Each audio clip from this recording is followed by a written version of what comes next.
Da-da-da-da-da-da. Let us begin! God No, I'm waiting for damn you. it!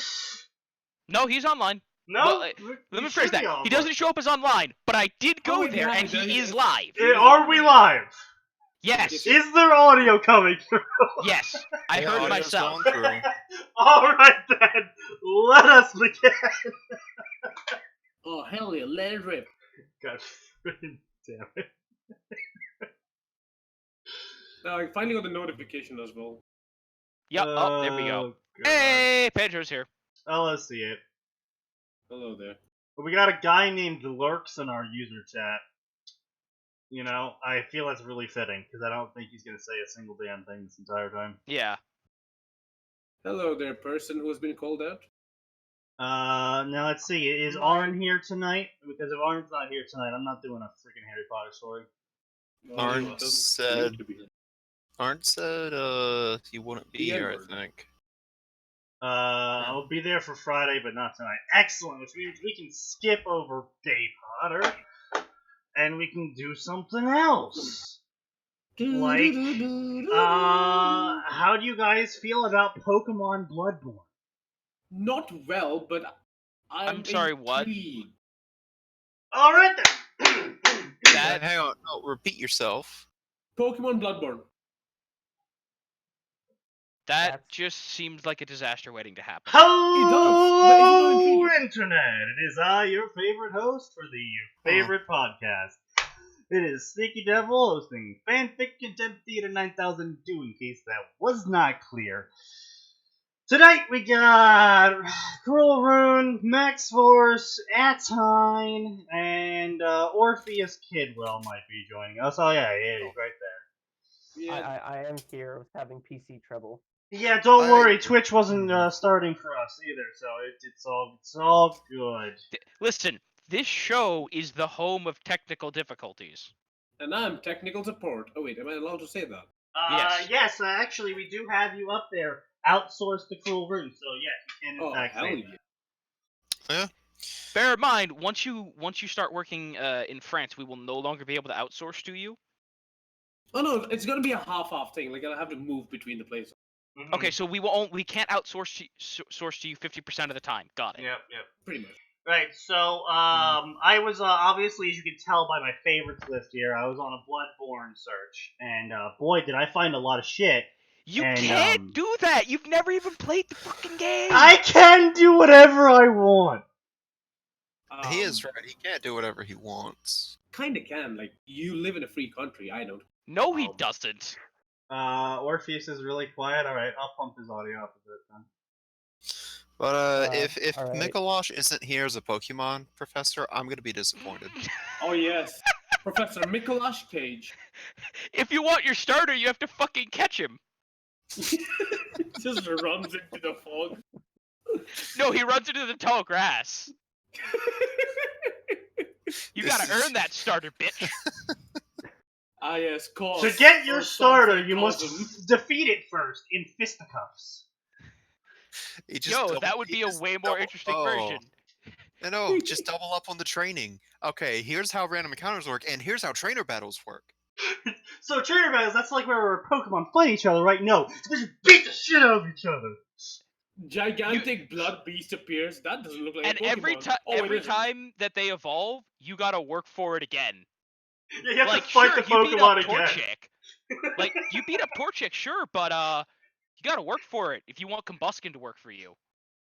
Alright, Oh, so, no. we got, so you guys are set on the Charizard Pokemon? would be a problem. Alright, let's do this one. So, of course, as always, I am required by Twitch guidelines to remind everyone here that you are to not contact the authors of these fanfictions at any point in time, because they are against Twitch guidelines. And That's a bad thing to do. yeah, I would get in trouble for that or something. I don't know, maybe. They weren't really specific on that. They're just like, hey, don't tell people to go places. So I was like, I'll do the opposite then and tell people not to go places. That's guaranteed to work. Harassment bad, no do. Meanwhile, I can already feel Max just being like, I need alcohol, and he doesn't even drink. No, that will occur when we have a special edition of the podcast live in Georgia. Why? I'm not hosting Sneaky. I'm not asking you to. That Sneaky is can go in a hotel room. that is a trial that I would not inflict upon my greatest foes. Sneaky, you might want to check what you linked. Do I? Yeah. No, I'll just delete that for you. That's definitely what I meant to link. What did he link? Apparently Tim just Cast the now Tim does Pool video. fanfiction? Mr. Pool does fanfiction now, according to Sneaky's link. I would believe it. Well done, Shane. I see the picture in the preview. Yeah. I don't. I get the feeling that's just his Arthur. Yeah. Author Oh profile. no. Oh no. Oh, that's not. Oh no. That's not his avatar. No. Yeah, that's his avatar. You cannot do this. No. Yes, it is. I don't think it is. No, it is. That's his avatar. Anyway, Okay. so I'm just gonna give Guess you I'll just a go kill quick myself story that we're gonna. This is a short one, Orf, and then we'll touch up on your stories and talk about Naruto and what other sections you cover. That's all good with you. Yeah, that's fine.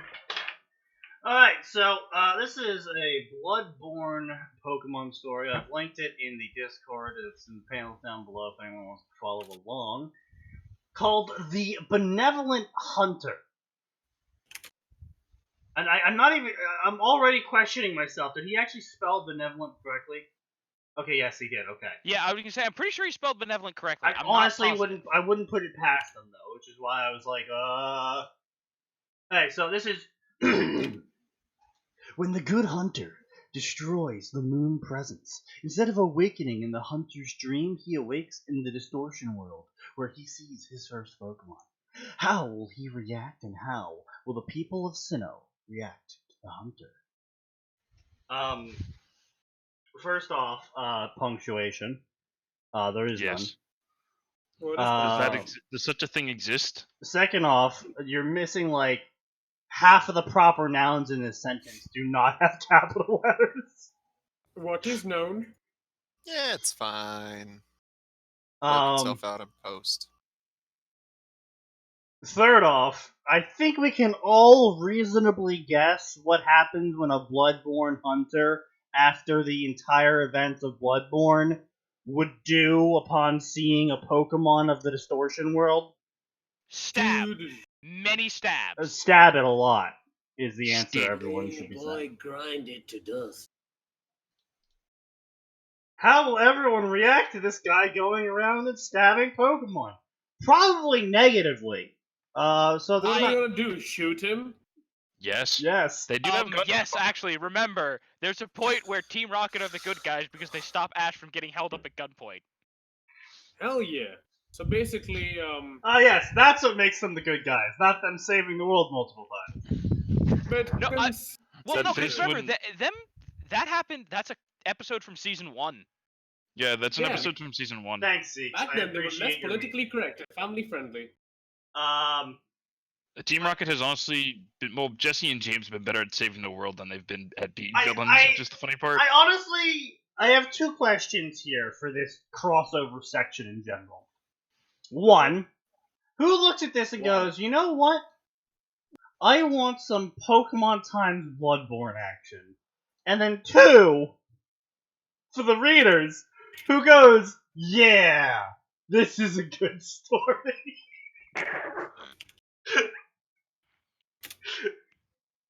Like, here's the thing, right? If it was like a horror comedy about him being It's offered like adventure or comfort.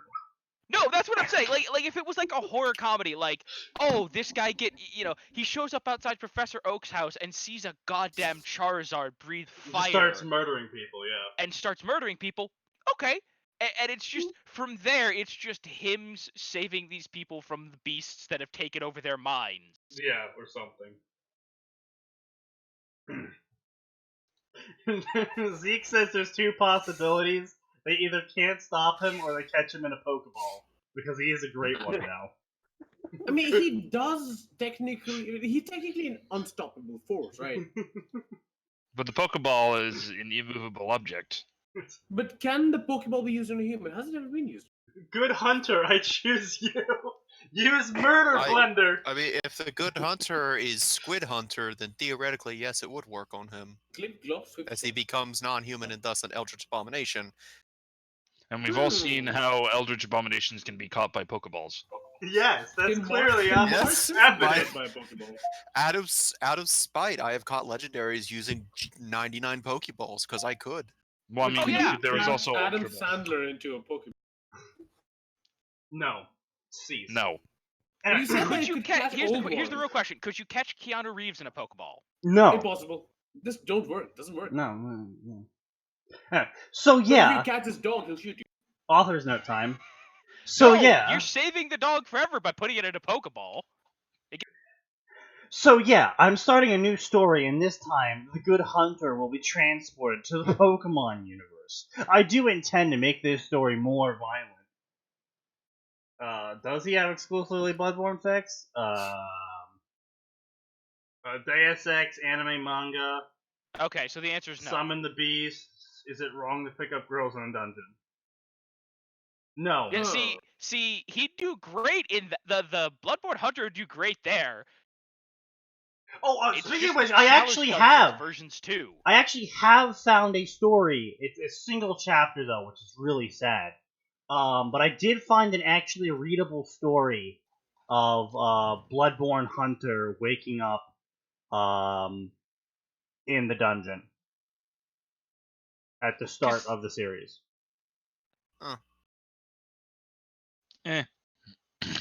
That could be It was interesting. passable. Like it was like I said, it was only the first chapter, so I was interested in it, but it didn't give me enough to be like, oh yeah, this is actually gonna go somewhere.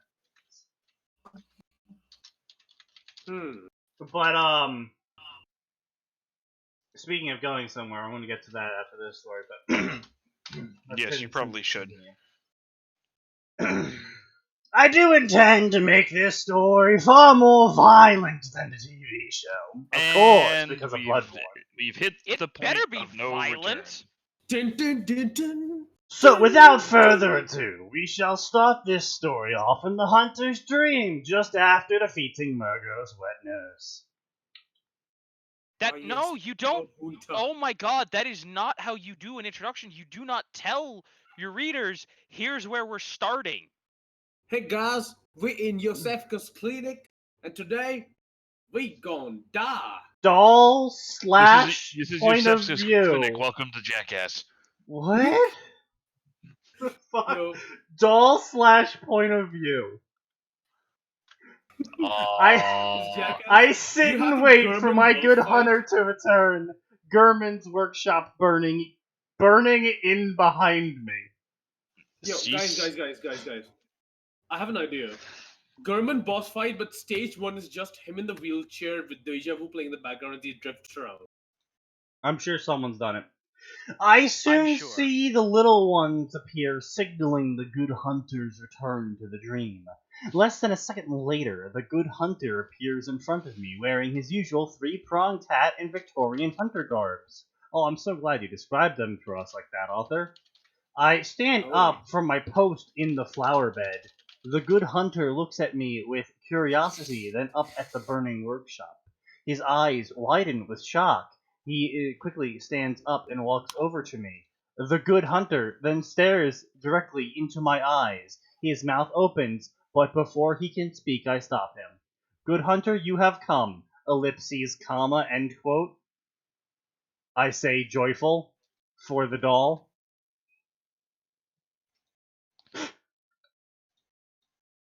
Excuse me while I go straight.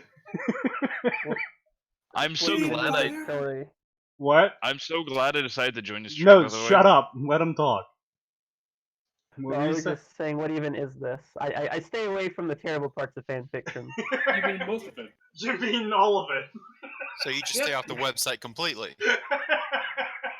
You just has the website blacklisted. It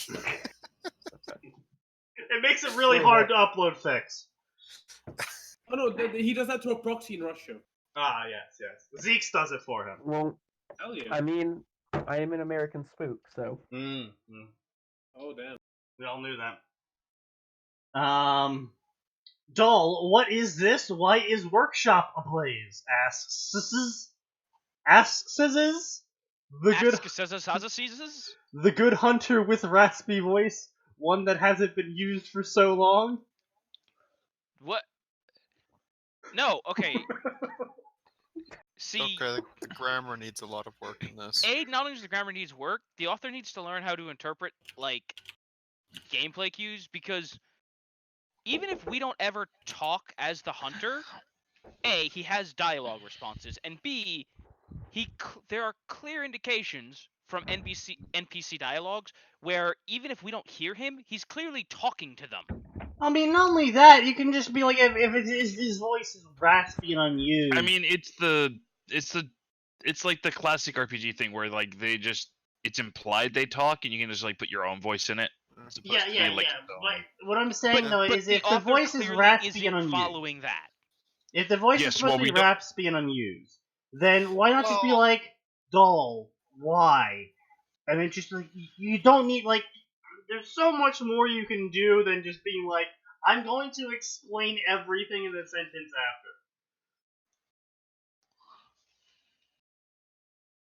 after. Yeah. Doll. He's also ignoring the fact that your character clearly yells in pain every time you die. Horrible. Horrible mean, death. In fact, there are multiple voice options. Don't forget. I mean, There are like 4 voice options for each gender. expecting fanfiction writers to be true to the source material is just. No, we're expecting them to have paid a basic level of attention. Like, for fuck's Listen, sake, it's Sneaky fine to hasn't not even be played faithful. the game and he knew that. Yeah, it's fine to not be like, look, Sneaky and I, we have butchered the source material by all rights. Yes, we Dark did, Souls but 3. that's after extreme intensive service. It's fine to not stick to the source material, but there are certain things that, like, if there's an established thing in the world, like having a voice, that probably should be there unless you just mention, by the way, I have a mute for whatever reason. Yeah, but it's just like, I have a mute. I don't understand why authors go off and like make their own source material when it's already there for things. It's like the whole magical core thing that the fanon came up for Harry Potter. It's the magical core. It's like, that was never mentioned. People can just do magic because reasons, and it's hereditary. Just stick with that. It's not even like the magical core thing is ever really used in the fanfic. When they bring it up, it's just like, oh yeah, his magical core is used. That's why he can cast a bunch of magic. It's like, what? Just, why are you inventing something just so you can ignore it? Because reasons. That'll be. It just like the epitome of that was Harry Potter and the Book of Names. Where the author just gave him literally every relation and every hereditary position in the universe. Wasn't that the one we covered last time? No, it was a while back, yeah, but it was like the 5 pages of just names that Harry Potter inherited. Oh yeah, was that the one where he was turned into a chick and then every other chick was basically a robot? No. That's a different fic. The one I'm That's talking different. about is the one where he goes into the goblins, and the goblins are like, "You are the best ever," and then they for the first chapter, the 90% of the chapter, it's just names. Guys, I have a concept. Valtzi's inheritance. Concept. What? Okay, so King of Magic. Bloodborne X Initial D crossover where the fucking main protagonist of Initial D teaches German how to drift. You're really focused on German drifting. Yeah, I want to see it. I mean, we're never getting Bloodborne cards, so I have to get my fancy out somehow. You don't know that. We might get it next E3. Bloodborne card featuring Game of Thrones. You don't know. It might happen. Doll, what happened to German? Asks the hunter with confused look. Asks. No, that's what's written. Yes, the hunter Wait, is he of the Axis consistently powers. doing that? Yes, ask Yes, scissors. he is. Yeah, yes. I mean, that's why I was saying just why. Gurman awaits you at the foot of the great tree. As I said that, the good hunter quickly runs off without a second word. What was the first word? Bird? Yes. No. Do not. Do not do that. Listen, do I not. feel what I Not think allowed. is sorrow, because I know the next choice the good hunter must make, and it is never an easy one. I sit back down in the flower bed and wait for the outcome of this hideous nightmare. Hunter/Pav. As I leave the doll and quickly rush to the great tree, I see Gurm in his wheelchair at the base of great tree, which is sat in vast field of snow white flowers. I approach Gurm. As he takes notice of me, he speaks in his soft, elderly voice. Okay. Yo, is Marge Simpson an elder one? Yes. Good hunter, you done well. The night is near its end, said Gurm quietly. If that is so, what do we do now? I asked, hoping that my contract will finally be complete. As if ignoring my question, he What continued. contract? What? The contract you sign at the start where you get the blood injection from the doctor. Yeah, you do sign a contract. Yeah. Oh, hell yeah. Sneaky, why are you reading fanfictions if you haven't even done the source material? Knows the source material better than the person playing it. It's been a long time since I played that game and annoyed Max. We apologized. Doesn't fix it. No.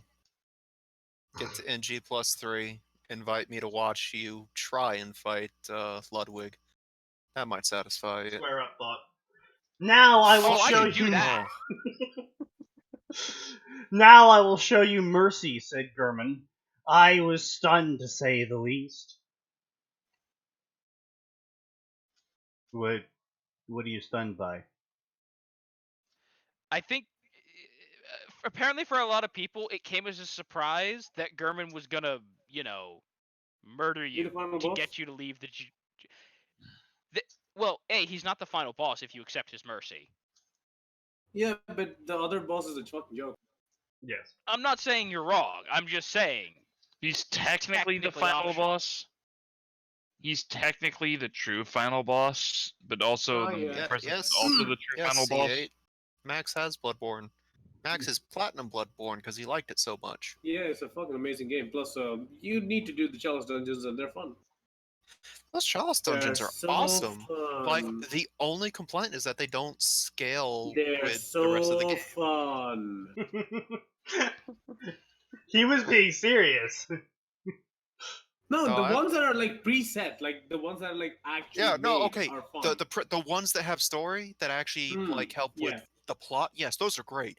I don't know about the random ones. I didn't touch those. Yeah, me and my friends tried to do some random ones, and I think I once there was a place where there's a ladder that led to a place which was basically you couldn't really walk there. There was another ladder next to it, which Oh, you would kind no. of clip onto. You walk up there, and then there Oh, was no. just the moment you get to the top of the ladder, it's just a drop. There's no place you can stand. It just instantly kills you. That I am you should have unsurprised. you should have saved that code and just dispersed it through the Yeah, subreddit. you honestly. Secret treasure at top of ladder, XYZ9K2. There's Yeah. like 3 Bloodborne Platinumers here right now. Anyway. I have not platinumed it. No, I'm talking about you, me, so and I Max, stood me, and there Pepper. confused. I know. didn't I was just saying, I'm understand one of the people who why. hasn't. Why I Yeah, had to forget, and why the You're dream such a was trophy ending. whore. How have you not platinumed that?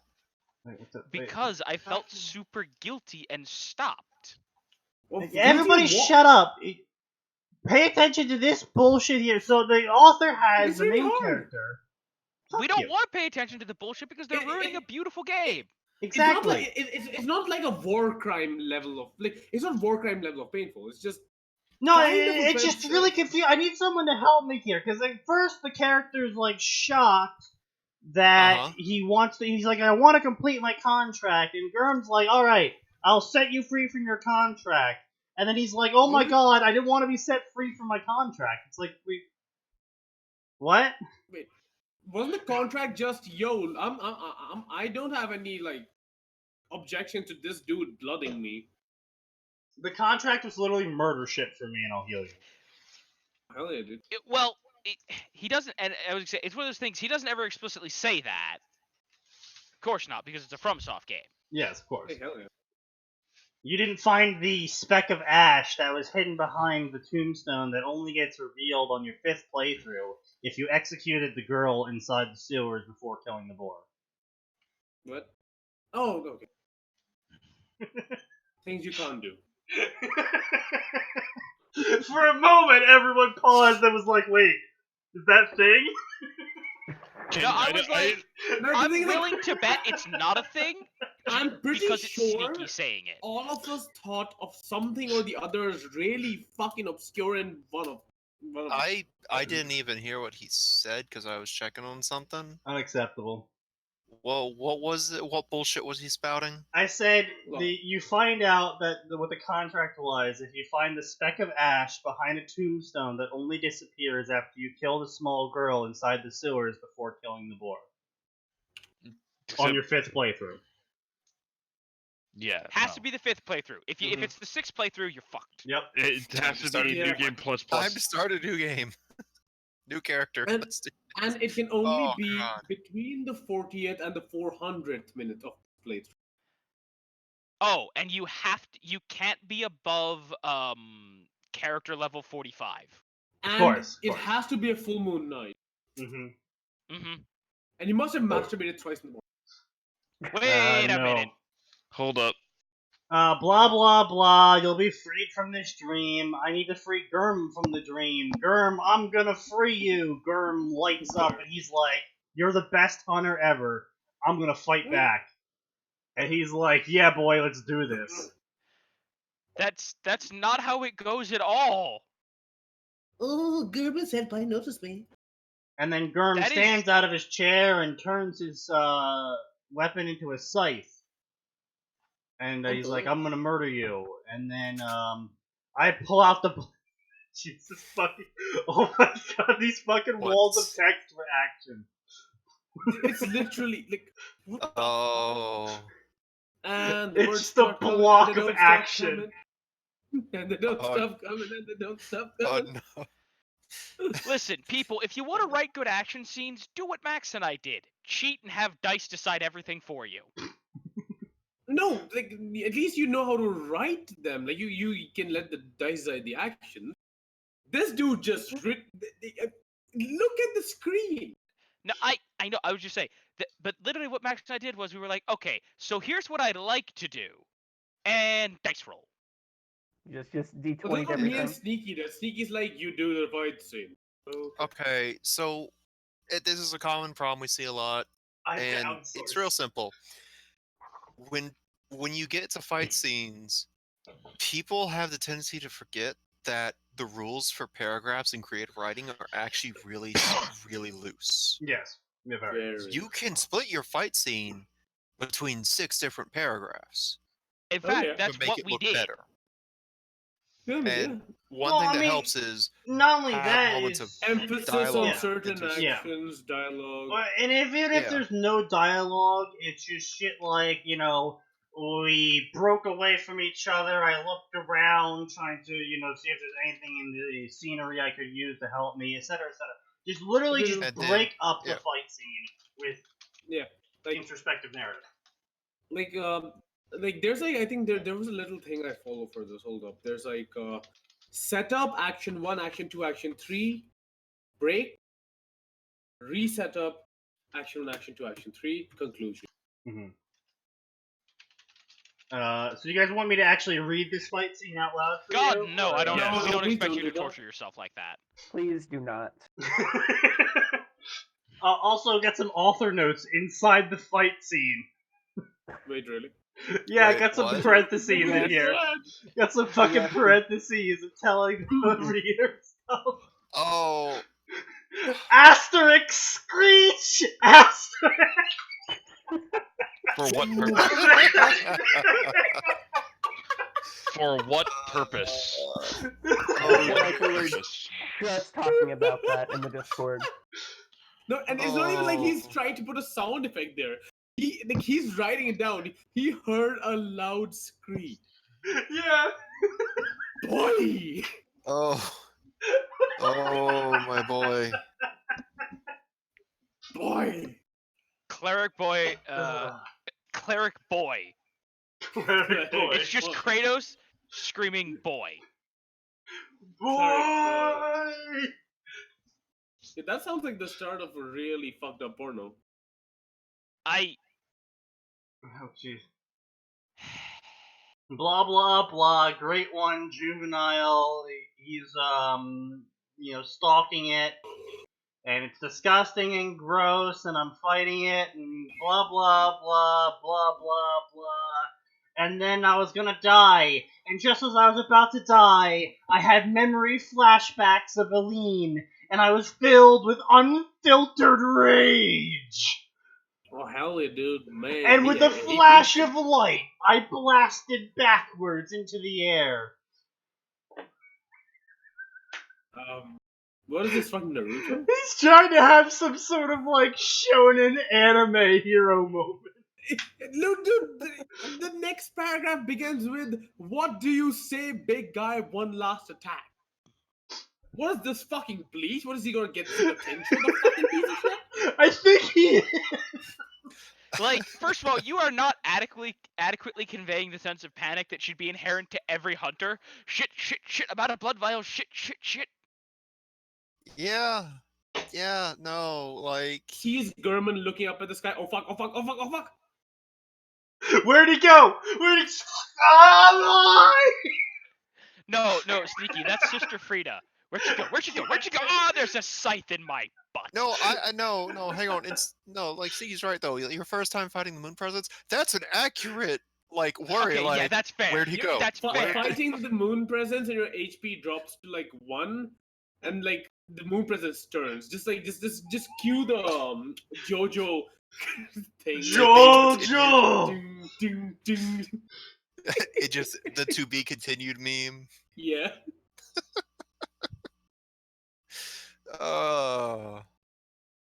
Anyway, so now we're done making fun of this. Let's keep going. Gurman's one of the best fights in that entire game. The Moon Presence is Oh, hands down. The Moon Presence. The moment is you like... say, "Nah, I'm not gonna die," and Gurman stands the fuck up, and you're like, "Oh, oh." I think the best fight was still Orphan of Coast, though. No, I think He was enough Gurman and enough monster. I don't know. Like I'm biased towards the hunter fights in that game specifically. Yeah, I actually don't like Maria. I'll give you this. The Orphan was so easy. The Orphan was the most satisfying monster fight. That's for damn sure. Oh, yeah.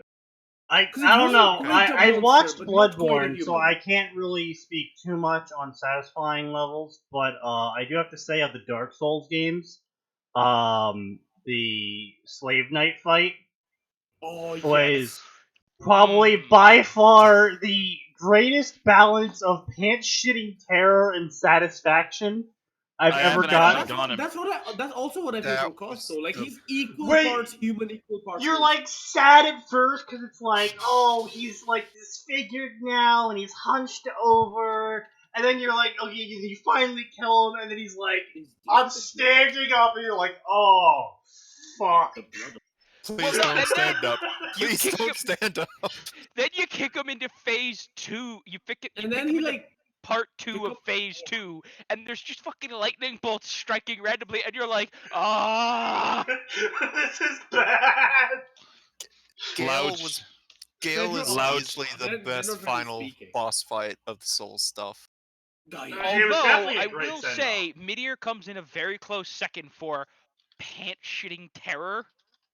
Meteor for me was more like, how long is this gonna take? Meteor's like, this is the scariest secret boss I fought in a Dark Souls game. Why do you exist? But for me, that was Calorie. Well, no, unlike you guys, Atin and I got to fully experience Disco Tuesday. Okay. Yeah, didn't you guys do that on New Game Plus? No, seven? we showed Max the footage of that. We don't know if he bugged out or if there was a pattern loop or something, but it was a rare piece of footage that survived Sneaky's computer. And it's He just just like, legit- he legitimately did not stop spamming the laser for, I think it was a good 2 minutes. You know the time where you hit him enough and he goes into the I'm going to fly backwards loop, and instead of doing a single beam, he'll like swing his head back and forth and do like an S? Well, he didn't stop. And he just started like swinging back and forth and crisscrossing and S-ing everywhere. We're just like, what the hell is going on? You hit Enrage. You basically hit Enrage. No, but this was only like 4 minutes into the fight. You guys early you guys stood in the right spot for his AI to just completely bug out. I can tell you that much. But basically, at that point, it was like, what can I hit them with? And it just went like, okay, out of all my attacks, the only attack that I can actually hit them is this. Is the laser. Yeah. We lost. I like have to disagree on Calamite though, but that's because. No, I ran into him. Okay, so you know you can run into him before, like, you know, you get the arrow in this fucking thing. And I didn't know that you could, like, you had to get this big ass dude to shoot him. All he does then is, like, after taking a little bit of damage, he'll pick you up and chuck you off. Okay. So I fought him at the end of the cliff. Yeah. Because I found a corner that I could hide in and shield up. So I fought him for 30 minutes with Dragon Slayer great arrows and won. No. So he was the worst. He's the worst secret boss fight because I didn't realize that was not the intended thing. Oh no, that's not the worst secret boss fight. Let's be very honest. You're forgetting about Velstad. Who? No, sorry. Where the fucking king from 2 was? Wait, what? Oh, the king. Him. He's the worst secret boss. I got big health and I cannot attack. I mean, technically, he's an optional boss. You don't even need to kill him. He just kind of does his thing.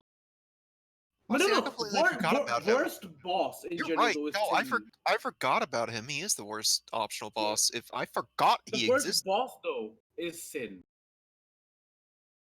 Just Dark Souls 2 in general. Yeah, Dark Souls 2 in general is the worst. Okay, no, Sneaky. Counterpoint. Chaos. A, yes, better Chaos. Okay, but B, that's, no, I'm talking about something much different. But that's more like a puzzle than a boss fight. Listen, guys, Pinwheel. A, yes, Pinwheel was a joke. Oh no, Dragon Rider and Dragon Rider. That was also Dark Souls 2. Yeah. Yeah, okay, did you know about the original Dragon Rider escape, right?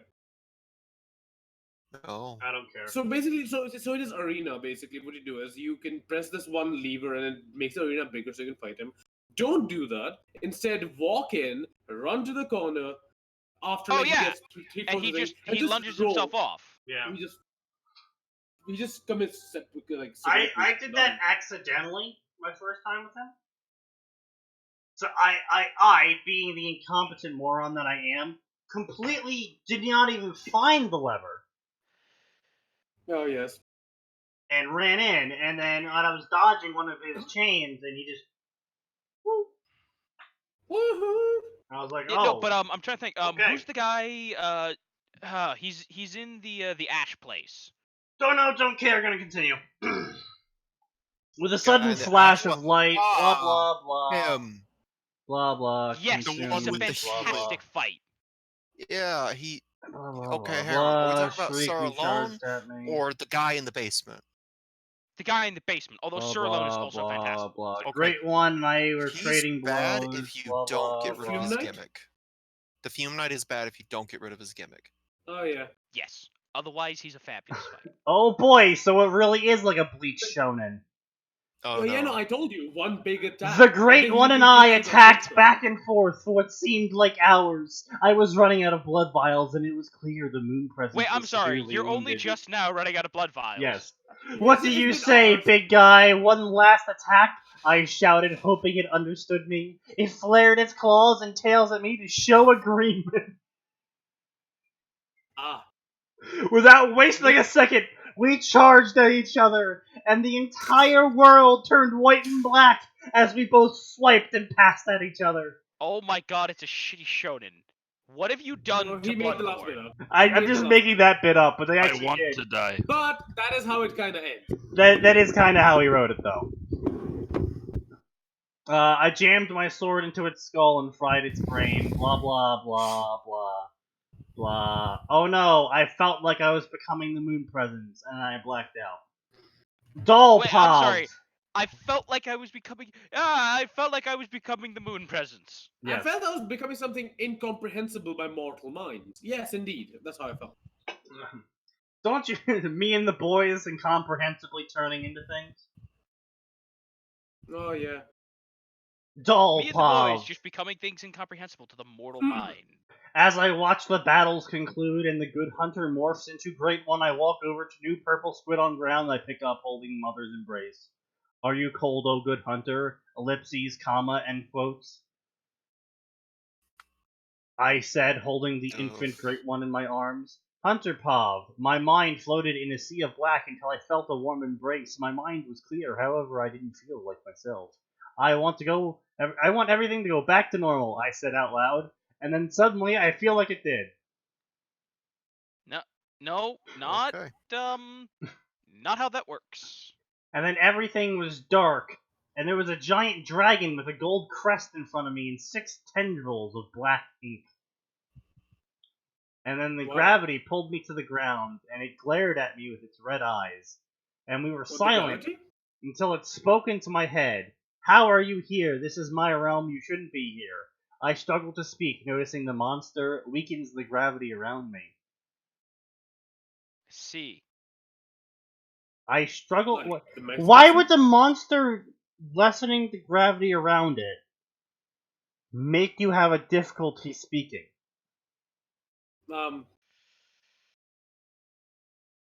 That's a good question.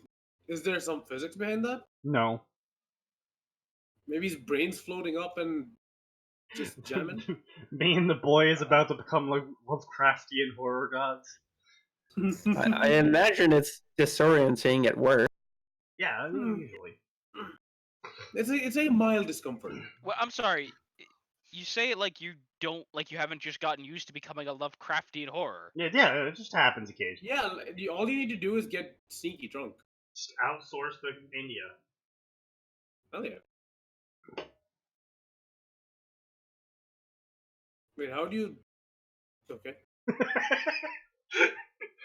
Momentary contemplation. I am a hunter. I only woke up here. You don't need a reason. Exactly. I have never seen a great one like you. May I know your name? Milady, may I know your name? Alright, so you murdered your way through this city, right? Just complete absolute genocide. You killed your mentor, you killed your mentor's god, and then you wake up in this weird-ass place where land is floating in places, and this big fucking half-dragon just slithers up to you and goes, "Bitch, why you here?" And your first question is, "Can I know your name?" Can I have a number? I am a citizen of this earth, and I do not need to respect your laws.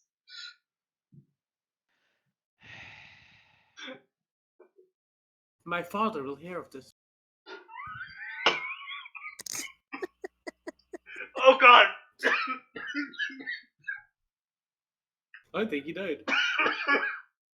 Rest in peace, sneaky devil. Bitch, please, none of you will ever He was pick it up. cheeky brick here. Okay, I wanted to know as much as possible on the off chance I had to fight this thing. Well, considering your track record for Great Ones is literally genocide, I don't know why you're like, maybe I won't have to fight this one. But they're sympathetic beings. So I would say, so far, the good hunter is what? 0 for 3 on making friends with eldritch abominations? Hell yeah. Okay, let's do a little countdown. Ebrietas. Yep. Orcos' kid. So by extension, I think Cos. True. Then the moon presence. That's it, right? Mm-hmm. Yeah. Does so- the Temerian queen count? Because she kind of. Excuse you, I have interdimensional diplomatic immunity. Wait. Does do the those things, the ones with many hands? I forgot the names. Well, while you think of it, let's continue. I am Giratina, and this is my distortion world, my universe. You humans refer to me as a Pokemon. I have never heard the term Great One. Really? You know, humans have never referred to you, Giratina, God of Souls, as a Great One. Oh, great I one. don't Do think not they eat have. Never! I mean, was there ever any lore? Wait, does Murgo's vet nurse kind of count? I mean, there was that one Pokemon movie that showed people used to worship Arceus. Oh yeah. No, Wait, does Amygdala count as an old one? I mean, it's kind of a weak bitch, but yes. But there's many of them. Ah.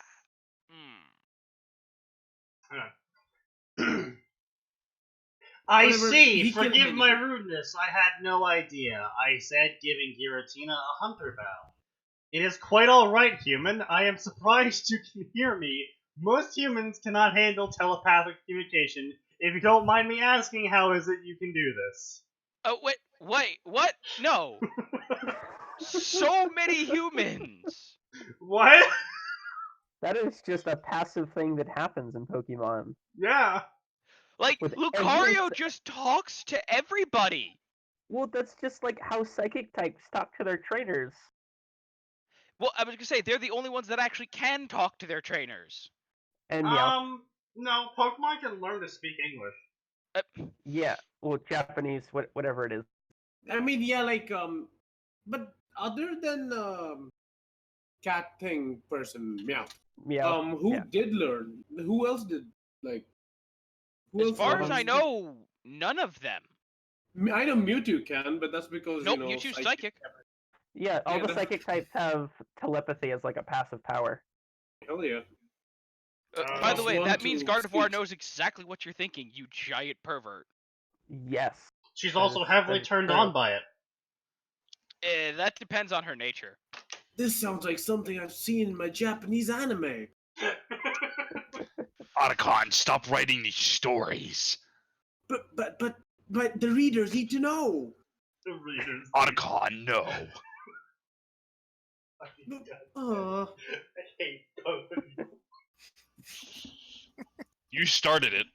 I would like to point out that you started it, and you shall finish this as you know.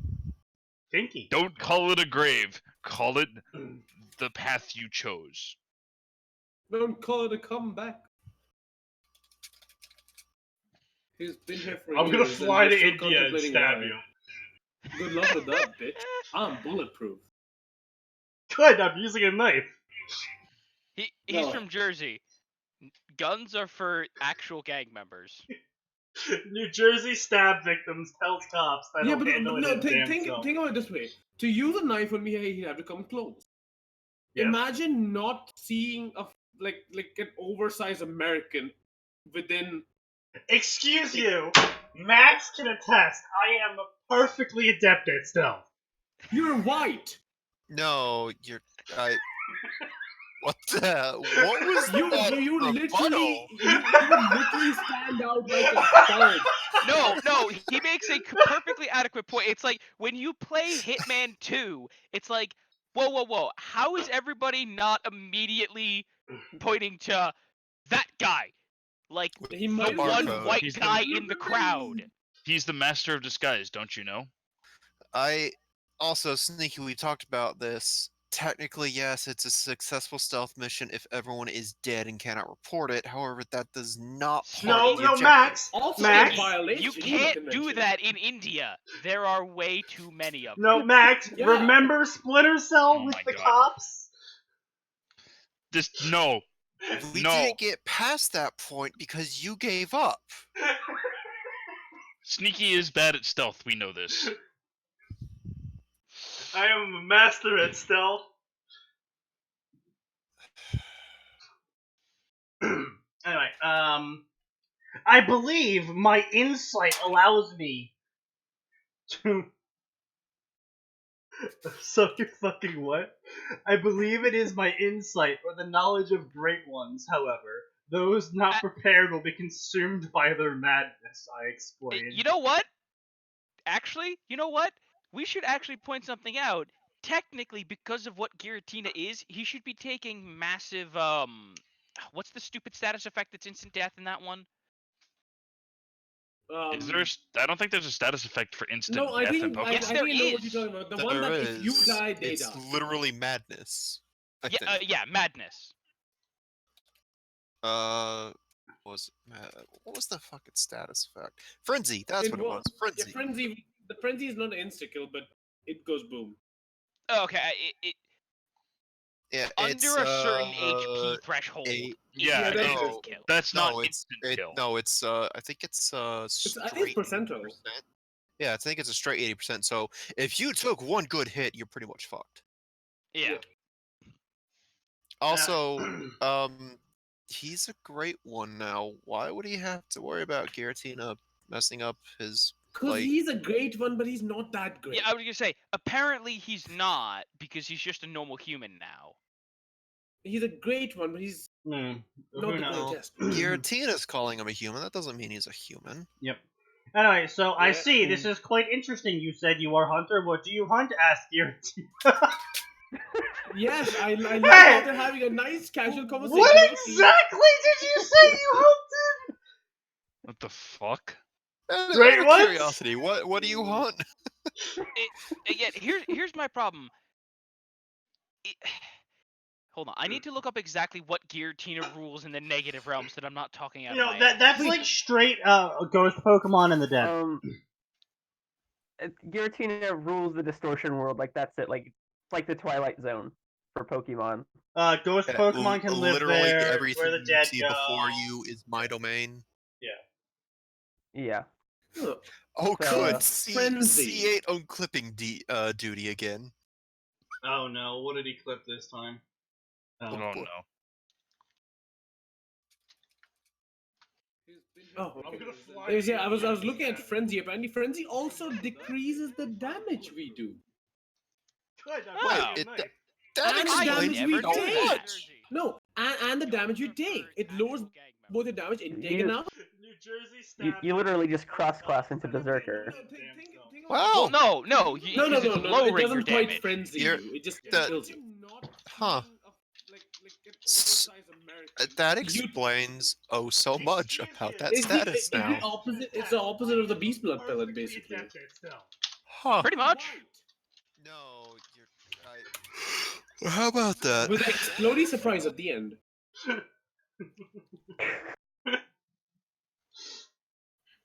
Oh. Hey, Sneaky, out of curiosity, can the Fat Man crit? Can the Fat Man crit? Yes. If you. Oh, right. That's why I always try to keep my insight low. Because of frenzy the higher resistance in that insight, the one worse it fucking gets. spot. Okay. I like how, like, I insight know what spot literally... you're talking about exactly.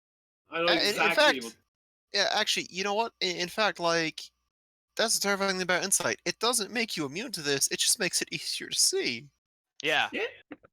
So, if you don't already have a strong mind, you're pretty much fucked.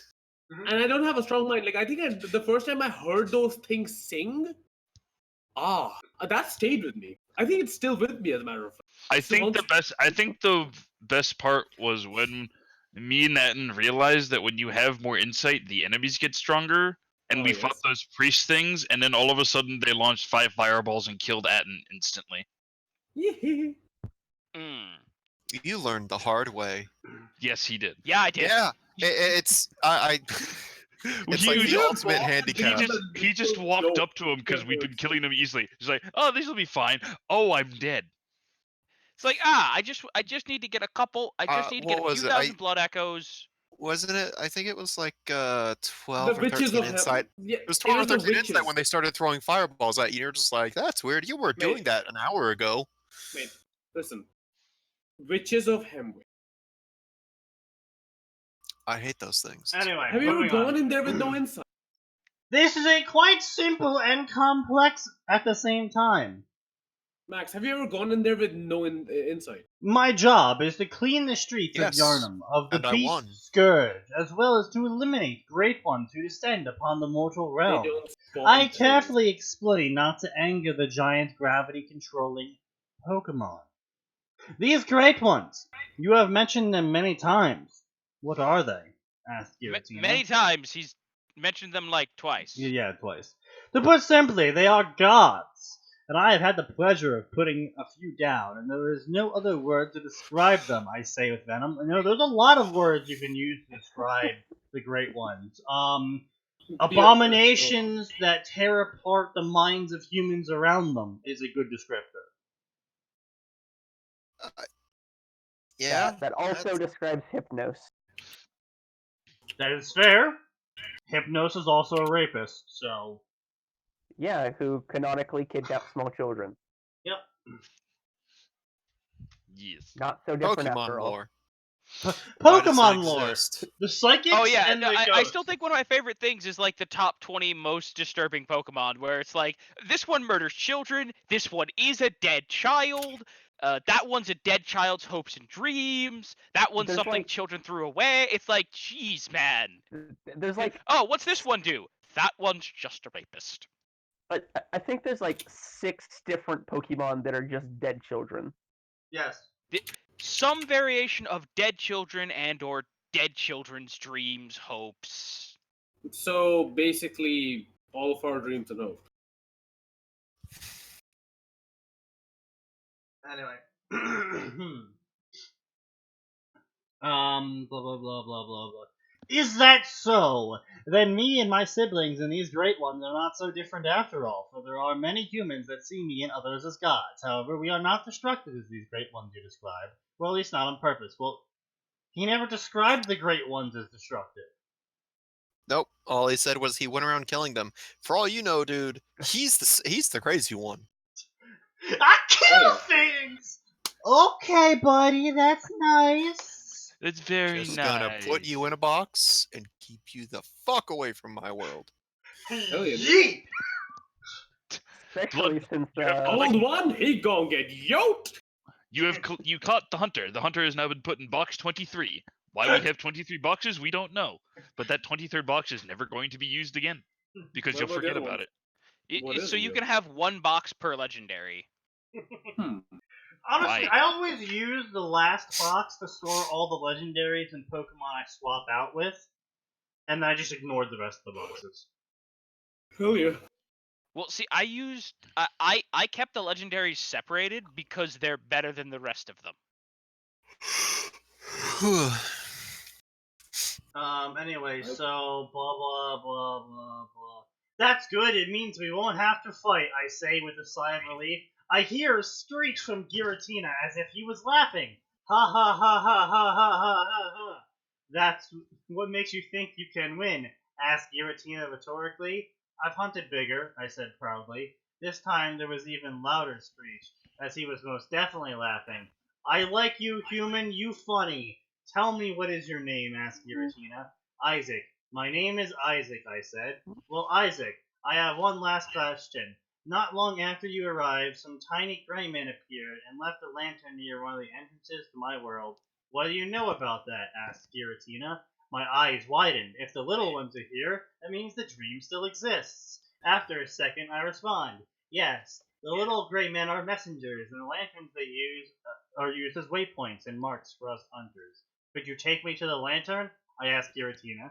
Giratina visibly thought for a moment until his head suddenly jerked back towards one of the many swirling vortexes. Is everything all right? I asked. Isaac, I will take you to the lantern. In exchange, I need your help. Some humans have imprisoned 2 of my siblings near the location of the lantern. That's not a good idea. You look capable, so in exchange for passage, I will need you to distract the humans. Distract! They're permanently distracted if they're dead. Homie. Do we have a deal? Of course, I reply without a second thought. Giratina lowers his back, signaling for me to climb. I hop onto his back and grab hold of two of his tendrils for support as we dash to the nearest vortex. He doesn't have legs! You aren't Giratina running! has a shit ton of legs. No, he doesn't. It's like a centipede, dude. Yeah. Yeah. dude. Bow wow wow. So, like- Come to think of it, Giratina is probably the closest thing you could get to Bloodborne in He literally has millions of legs. What Yeah. the Yeah. shit are you Also, talking about? you can. Yeah, but like What part of this is leg having? Please explain to me, sir, where the legs are. Maybe look at the first sprite yeah. that literally showed it standing on legs. Yes, that is the non-distortion world version of Giratina. Okay, but but yeah, they are in the. This is his distortion world form. in his distortion world form, he can just sort of fly around. Yes. So and he's got Yeah. these spikes because he's edgy. Also, you do know you don't have to run to dash, right? Like it's a. You know, it's you don't just a need one legs. round action, Sneaky. Anyone can dash. I will literally stab you and choke you to death with your own hair. This stream is sponsored by that. But he's not dashing. He just floats. So he's just floating faster. Sneaky. That's if he's flying at a fast speed, he is still technically dashing by Oh, the definition so of dash. So jets dash all the time? Yes, actually. Yes. Get out of here. They're called jets for a reason. Go on. Huh. They To jet. run or travel somewhere in a great hurry. So technically, yes, jets do that. The real question is, can a jet use quick attack? Yes, once. Apparently, career is also career is a synonym for that. Did nobody catch that? Good. We did. We just aren't acknowledging you. Look. To be fair, Japan showed us quite clearly that they can. The jets can, in fact, Yeah. use quick attack only once. Oh, God. Why are you? Oh. Oh my God, you guys! I No, thought no, you'd no, all no, heard no, it that- and were that's just ignoring takedown. him like I That's was. take. I was ignoring him, but it just keeps going. Or flare blitz, yeah. Just keeps going. Well, you know, at least this isn't as bad as blimps. They can only Birdie! use self-destruct. Birdie, no! Don't encourage them. Nope, it's just flare blitz. They don't even have a choice band.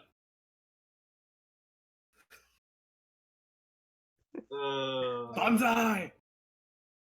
You know, it's still better than blimps. Their only move is self-destruct. No, I think that counts as explosion.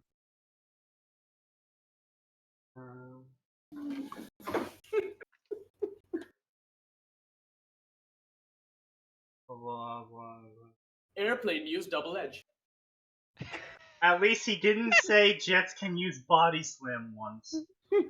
Well, Technically, they can use it multiple times.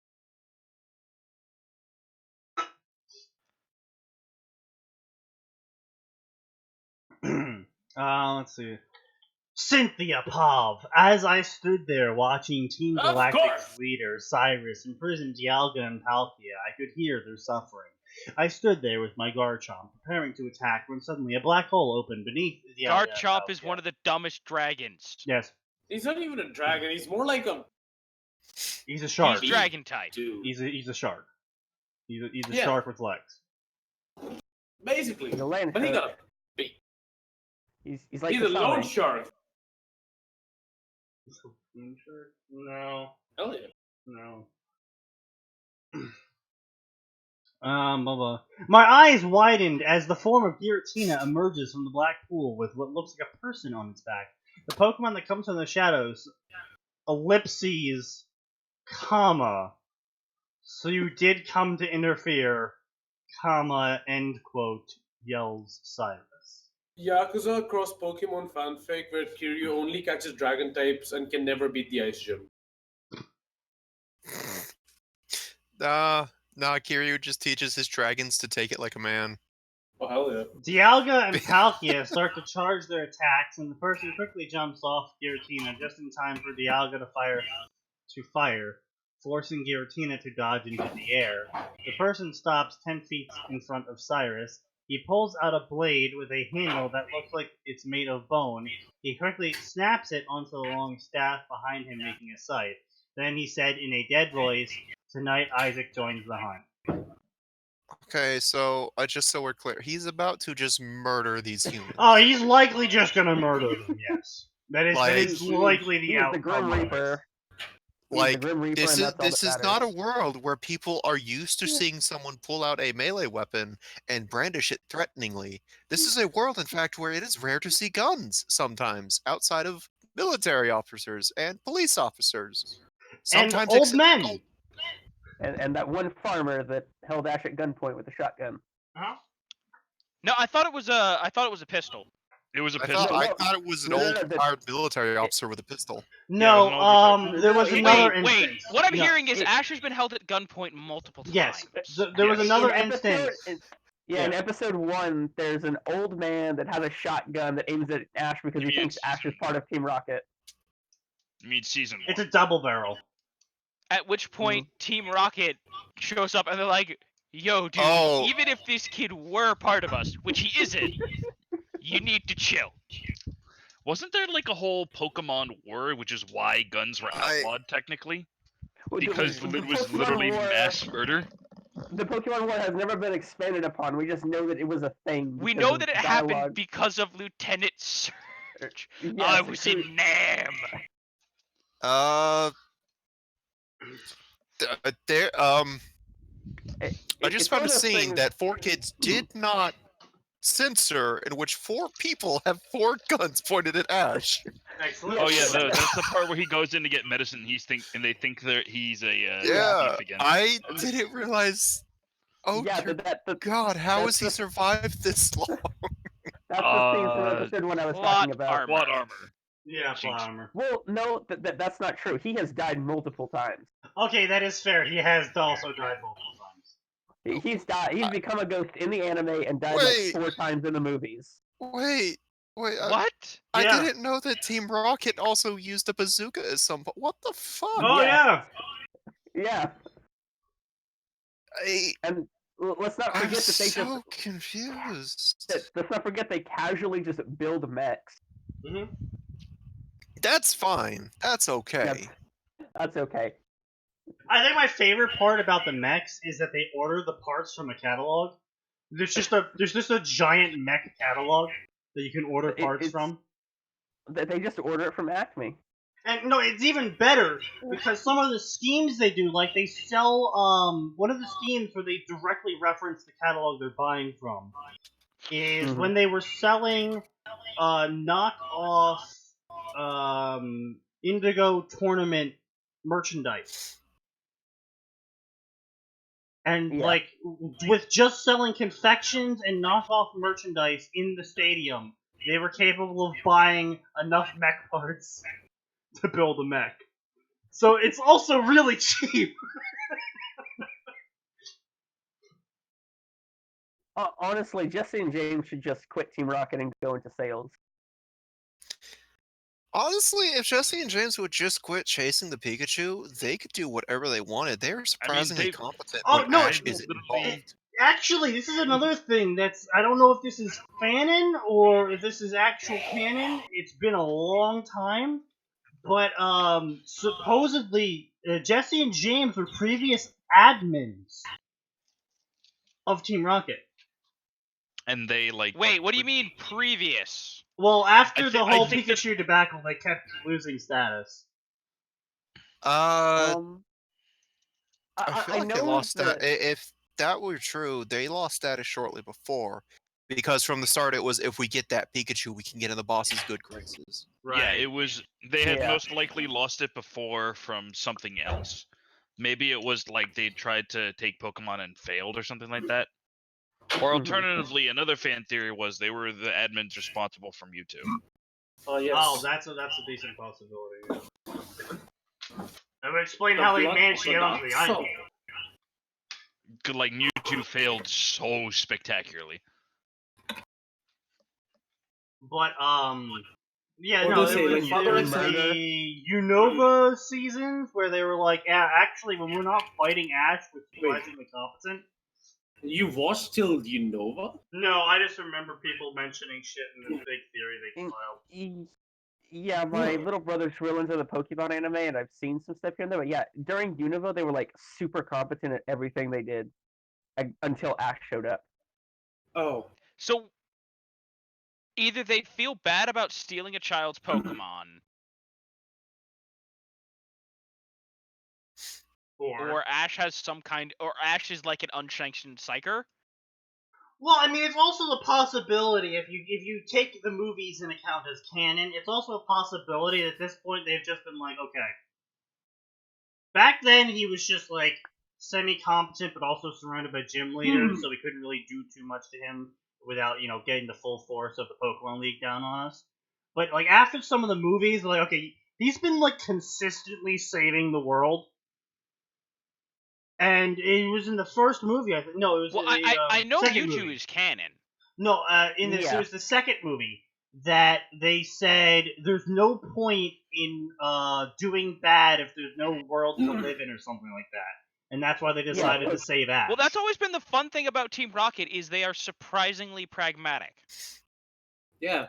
They were like the one team that was like, yeah, we can't fuck shit up if there is nothing to fuck up. All the others were like, we must. Wait, okay, what was the team of second one? They resulted to Rocket. It was the third it season. was They were like, Rocket, we go. and then in Sinnoh, was it Sinnoh? Yeah, it was No, Sinnoh. Hoenn. Hoenn had like the we gotta make everything land and we gotta make everything Hoenn, water. yeah. Right, It's that was Team Aqua and Magma Magma. and Team Aqua. Yeah. And Team And, Sky, like- or whatever the fuck it And was. like none of amongst the entire bunch of these people, nobody had read a book. So they're like flat earthers, basically. Yes. Moving Team on. Galactic, Team Flare, Team Since Skull. after Team Rocket, there hasn't been like a proper crime syndicate. They've just kind of been environment or social warriors. They've been angry environmentalists for the most part.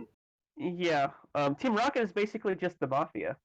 Then I think Gen 5 had the PETA, I think. Yes. Well, yeah, of course they're just the Mafia. Have you seen their gym leader? Yep. Yeah. He's literally named Giovanni. Also, I really Yeah. appreciate the fact that in the American equivalent of the Pokemon continent, the worst group around is PETA. Oh, hell yeah. Like no You gangs, just- no criminal syndicates, no No. terrorists. Although, to be Angry fair, PETA PETA. does nearly destroy the world. Yep. Yeah. PETA, I'm going to take the Dragons of Creation and try to fight them against each other with that son I made think that he was a god king.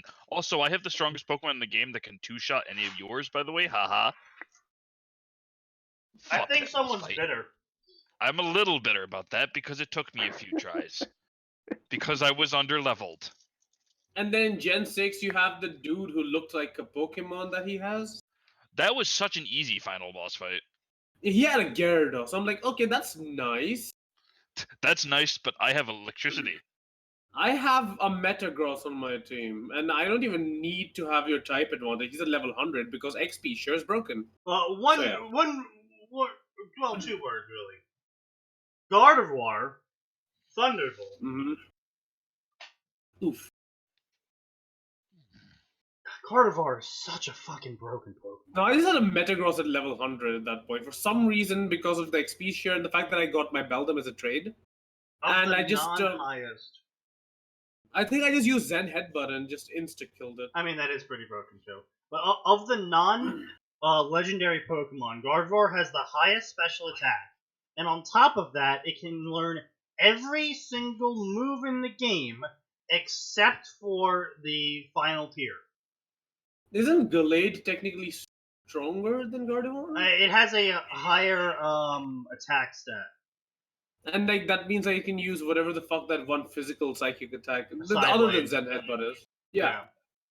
The same thing with Metagross. Like Zen Headbutt is. It has a broken higher. on Metagross. It has stronger psychic moves than Gardevoir, but Yeah. Gardevoir is just so versatile. It's just like you can teach Gardevoir literally any move besides the final moves, and it's just this is broken. But if you want like a real wrecking house, though, you need Tyranitar with Stone Edge. That's it.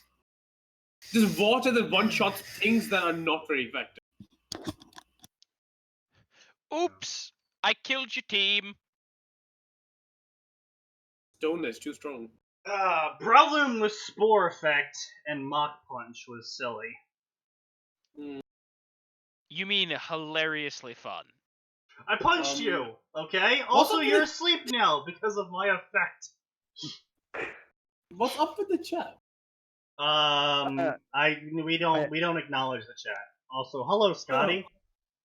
Oh, hello, new person. Is that Arn? Maybe. Oh. Anyway, so let's go back to Isaac here as he's about to murder Team Galactic. Of course. So before I start swinging, I'm looking at my enemies and blah blah blah. Team Galactic, blah blah blah.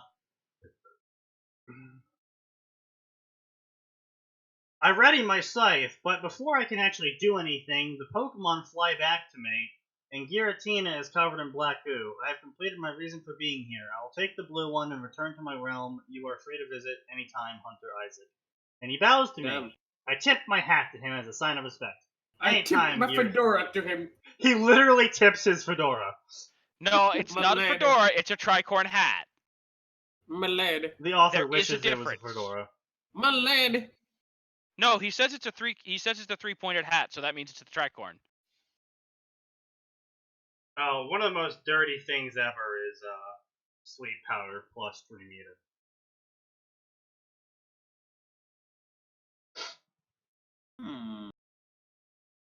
Hello, excuse me, you're asleep now. Also, die!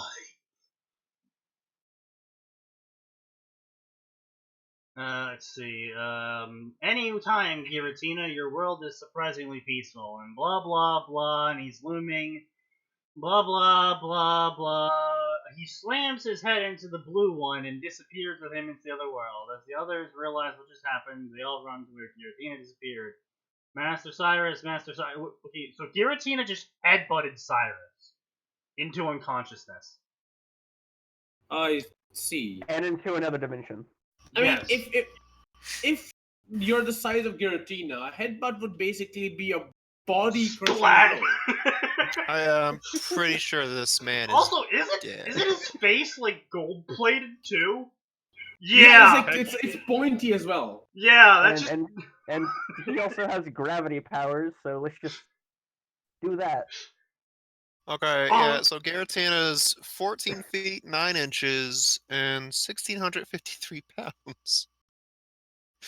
What? In the altered form, so that man is dead. Very dead. Well, good thing that Giratina rules over the dead. Well, that is another dimension, after all.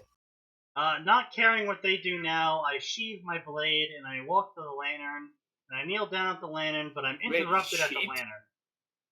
Did you seriously just kill me and then sheath your blade and walk away, you fucking weep? Wait, what is he using Chikage? What blade has a sheath and blood? None of them. The burial blade, of course. Well, the burial blade and also... the great sword. The great sword is the sword. The sheath is the sword.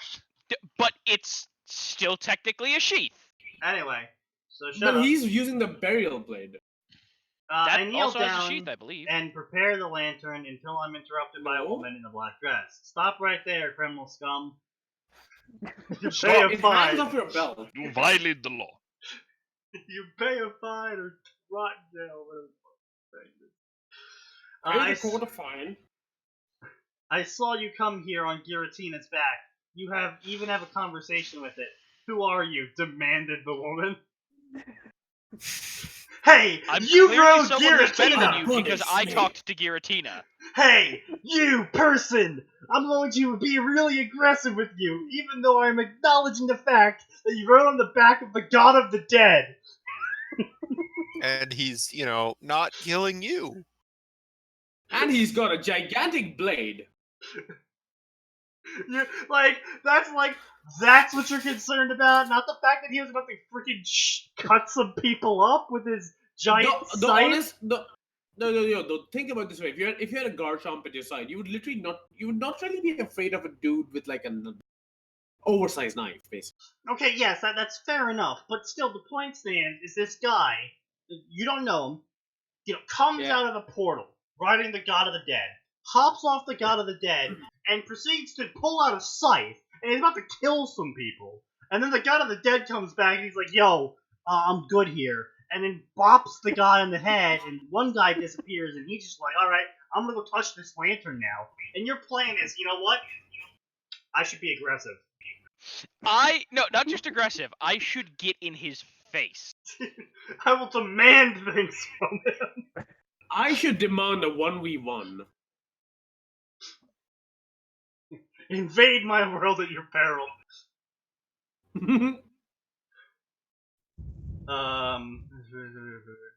I stayed silent, only looking back to stare into her eyes. Upon making eye contact, she flinched back.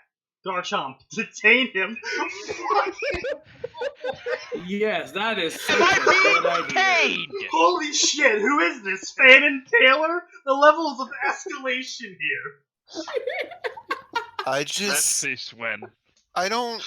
What is? Just bifurcates a Garchomp. What is the actual logic here? Because Garchomp, I don't think he's gonna have a problem slicing Garchomp open. Garchomp charged at me, but I quickly rolled to the side and drew my burial blade in scythe form. I quickened to its side, surprising the woman in what I can assume is also a Pokemon. I swing the blade as hard as I can and launch it into a nearby pillar, knocking it out. I'm sorry. Kyle, punch the drywall. Only knocking it out. He means he threw the two pieces of Garchomp into a pillar, right? I take out the scythe form instead of the quarterstaff form, the scythe form, and then I hit it as hard as possible with the blunt end. He uses That's like a double-sided blade, by the way, because that is used as a sword when not in scythe form. He uses it like a golf club, basically. Yeah, Hitting with He like needs the to say flat that of, then. with the flat of the blade. No, he needs to say this though because this No, is the no, hunter. this is just My me assumption saying that. is it is non-human. Prey and therefore it slaughtered. is killing. Yeah, I was gonna say it's the hunter. The options are lethal, lethal, extra lethal. On fire, and You Like- hit it. the woman The dude recoiled jumped up. backward. as Actually, Poison she lethal, suffered. fire No, what? lethal. I'm surprised he didn't just pull out the gun to try and get a parry. No, I'm gonna fuck that. parry Giratina. Hold on. He just fucking pulls out the flamethrower. That's it. Done. Hunter, use flamethrower. Pump, pump, pump, pump, pump. Excuse me. You mean a hunter used Flammenwaffe? Flammenwaffe. It works, my Isaac. flamen.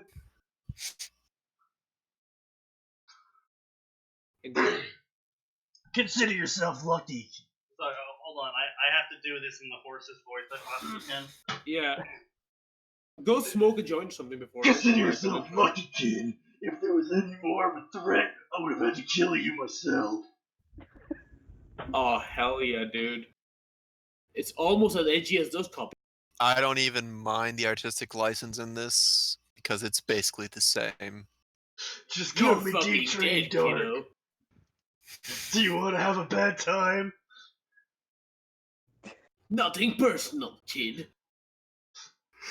What are you? Asked the woman, without even turning around. I responded with, I am but a simple hunter. And then the Batman music seems Animated Oh, series, yeah. Batman. As I said, as I knelt down and laying the lantern, the little ones crawled out of the ground. I would like to go to the dream, please, I said softly, and then I woke up in the hunter's dream. Cynthia Pav, after Team Comma Galactic.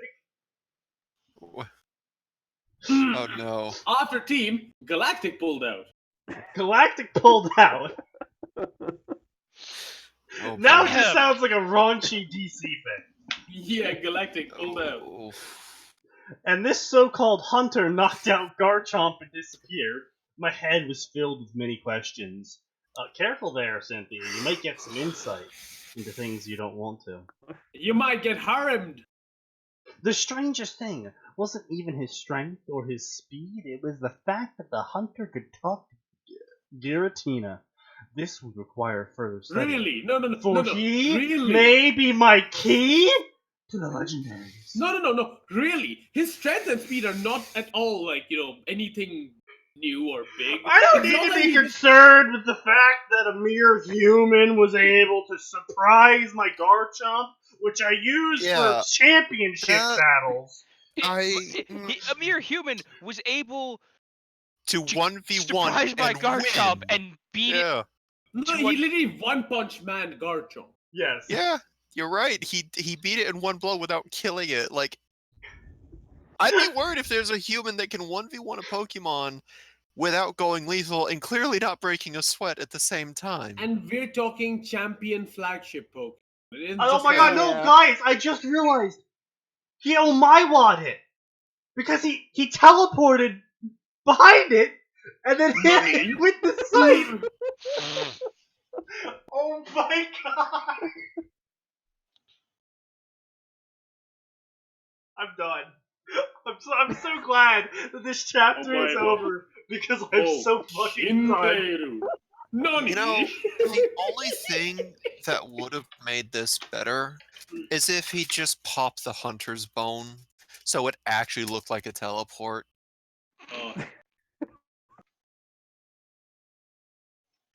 Alright.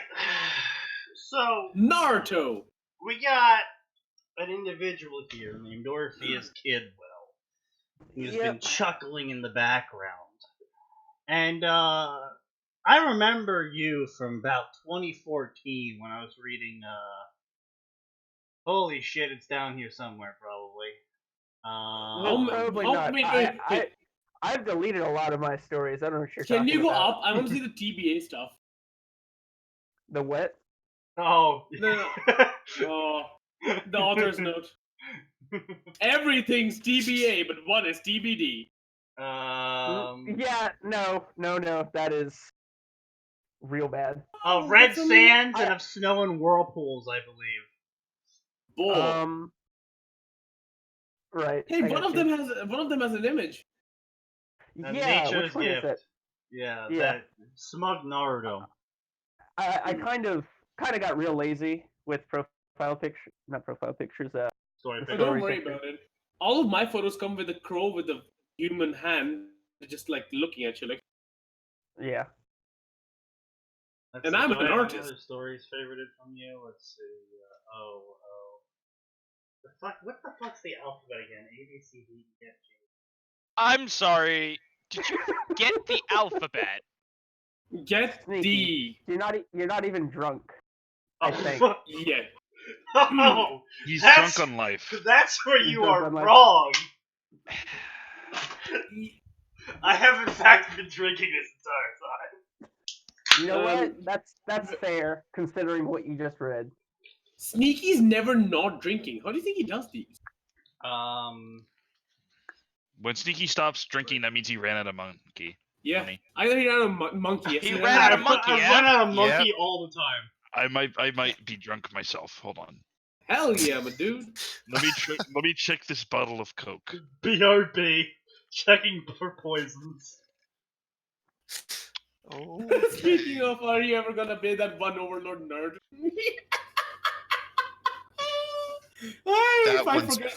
That one's probably dead. What am I getting?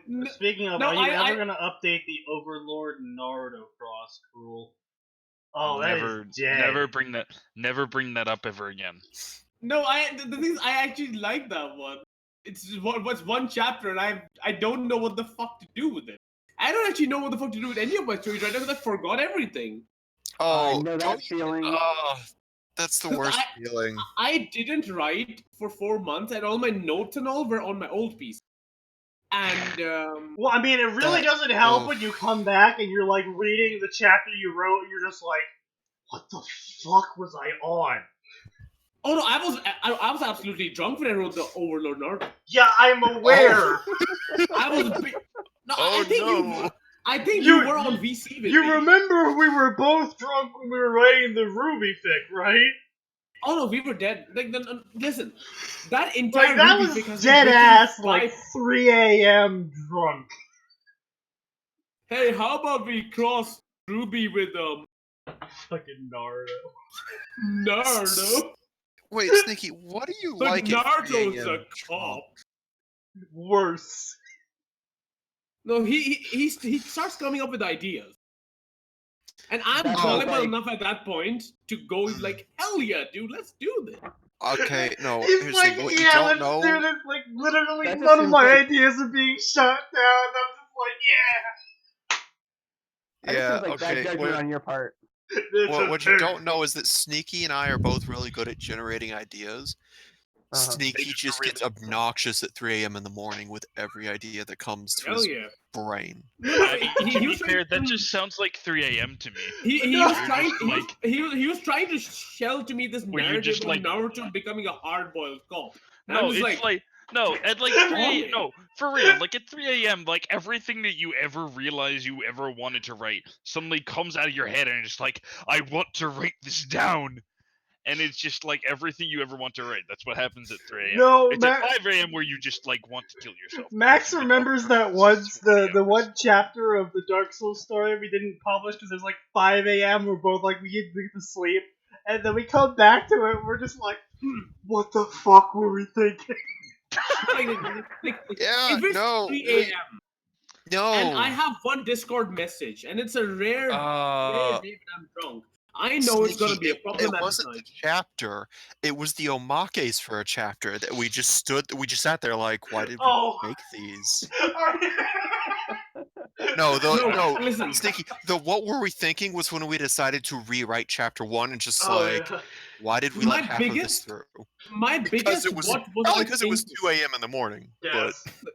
No, my biggest what was I thinking thing happened when I went back and read the fucking Skyrim Ruby thing that me and Sneaky thought was a good idea. Skyrim Ruby. Yeah. Yeah, you guys made a really, really bad one shot where Ruby wakes up in Skyrim. Oh.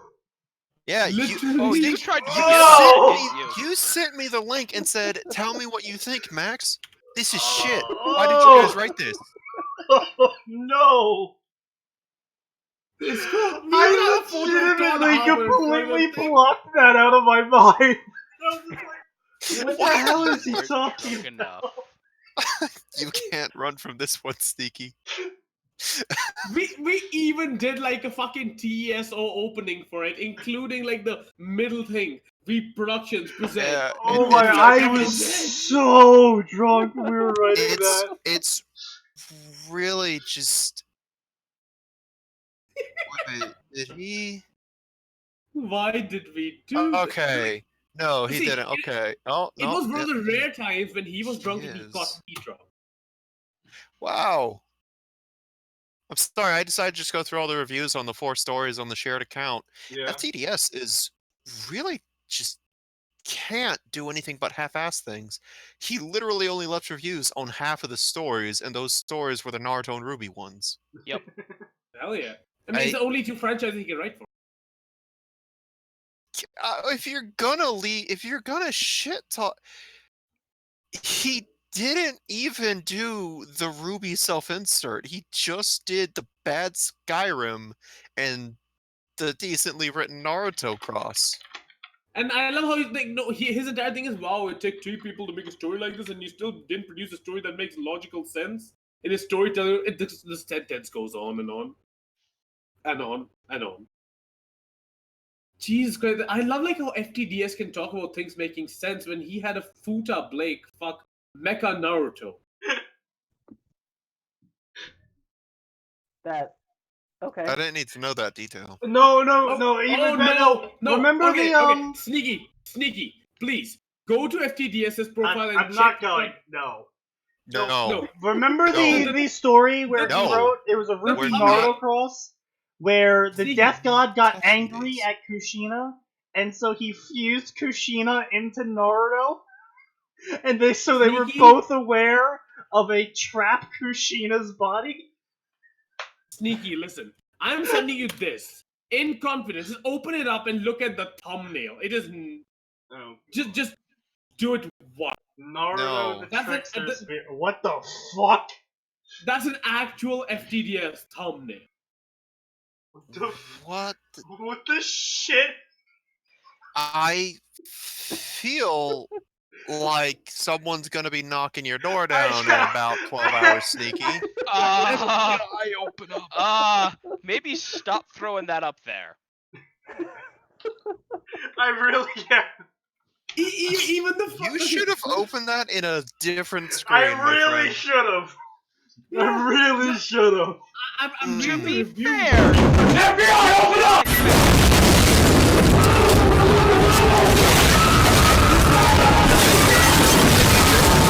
The first thing that shows up, I'm like, oh. just to be safe, I'm not clicking on the link. Jesus Christ. Yeah. Also, it should be noted, I think we've talked about this. If an author sees this... Did anyone... No one clipped that? That's surprising.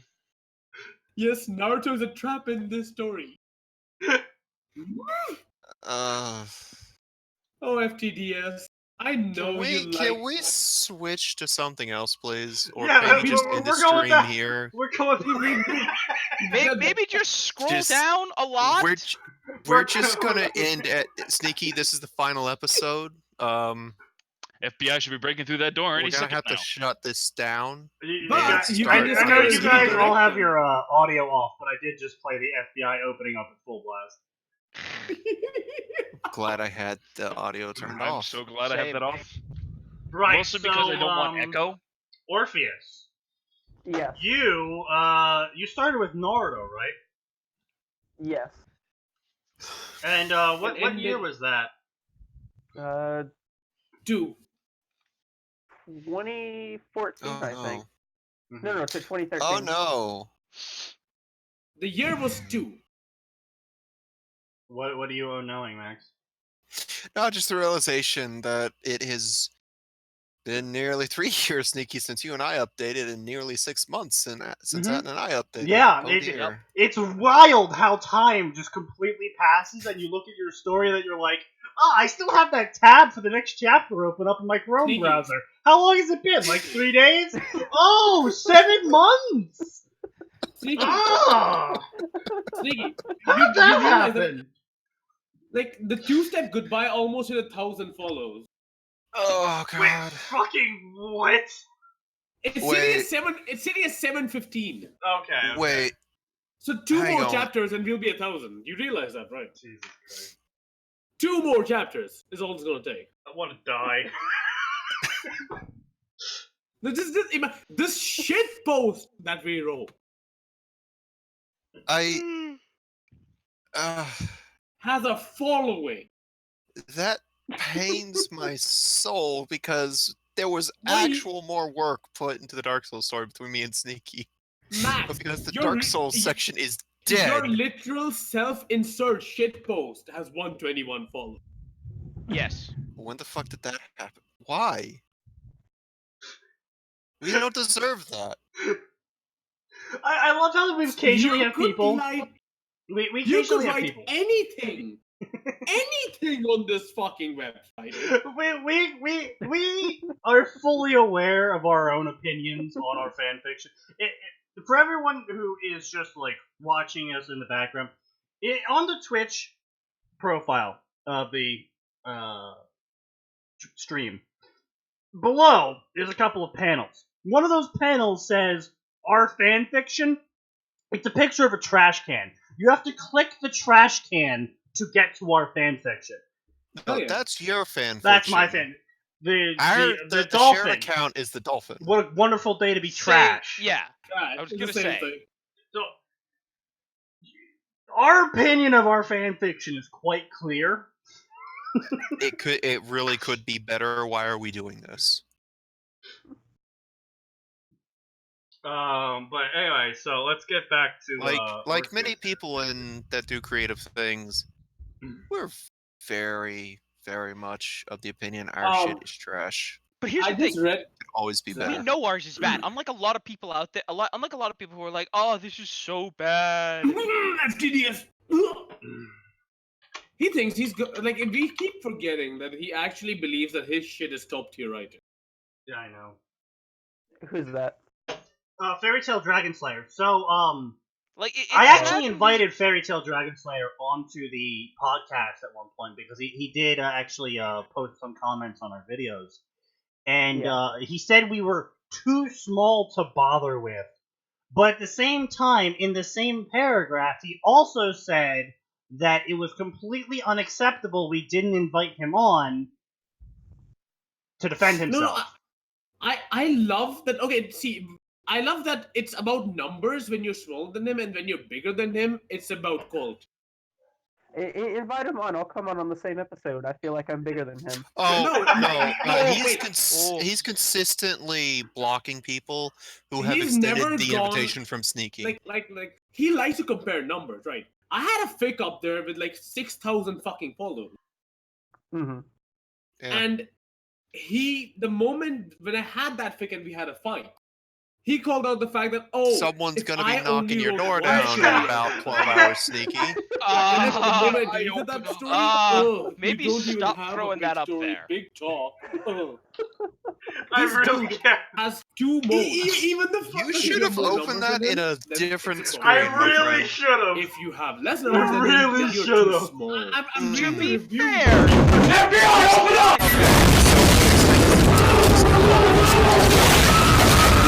No, It is becomes literally number- inversely proportional. Yeah. If you have more than he does, it's because he writes too many stories. If you have less than he does, it's because he writes better stories. Uh-huh. Yep. Yep. Yeah. And it has nothing to do with the fact that he tends to stick to a single section that continues to be the No. largest section on the site, literally No. updating See, 1 to you 200 need to per hour. understand, right? That there's a thing called chapters per follow/favorite, right? And you can generally tell if a writer is actually worth some of your time if you Right. can compare the number of chapters they have to how many people like them and what the comments are like and how they address them, right? These are 3 things that can at least make you find a semi-decent author.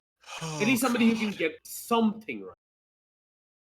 Honestly, There's a ratio. I use, I'm gonna shill for Zeke's here, because he has been a devout subscriber for the past, according to this, 18 months. oh, So I'm gonna For shill some for reason. Zeke. I'm gonna shill for Zeke's a bit here. So his Flipper program has actually been really good at finding fanfics that I don't throw down in disgust. Now, admittedly, I do find quite a number that I do throw down in disgust, but that's mostly because I am scraping the bottom of the barrel usually.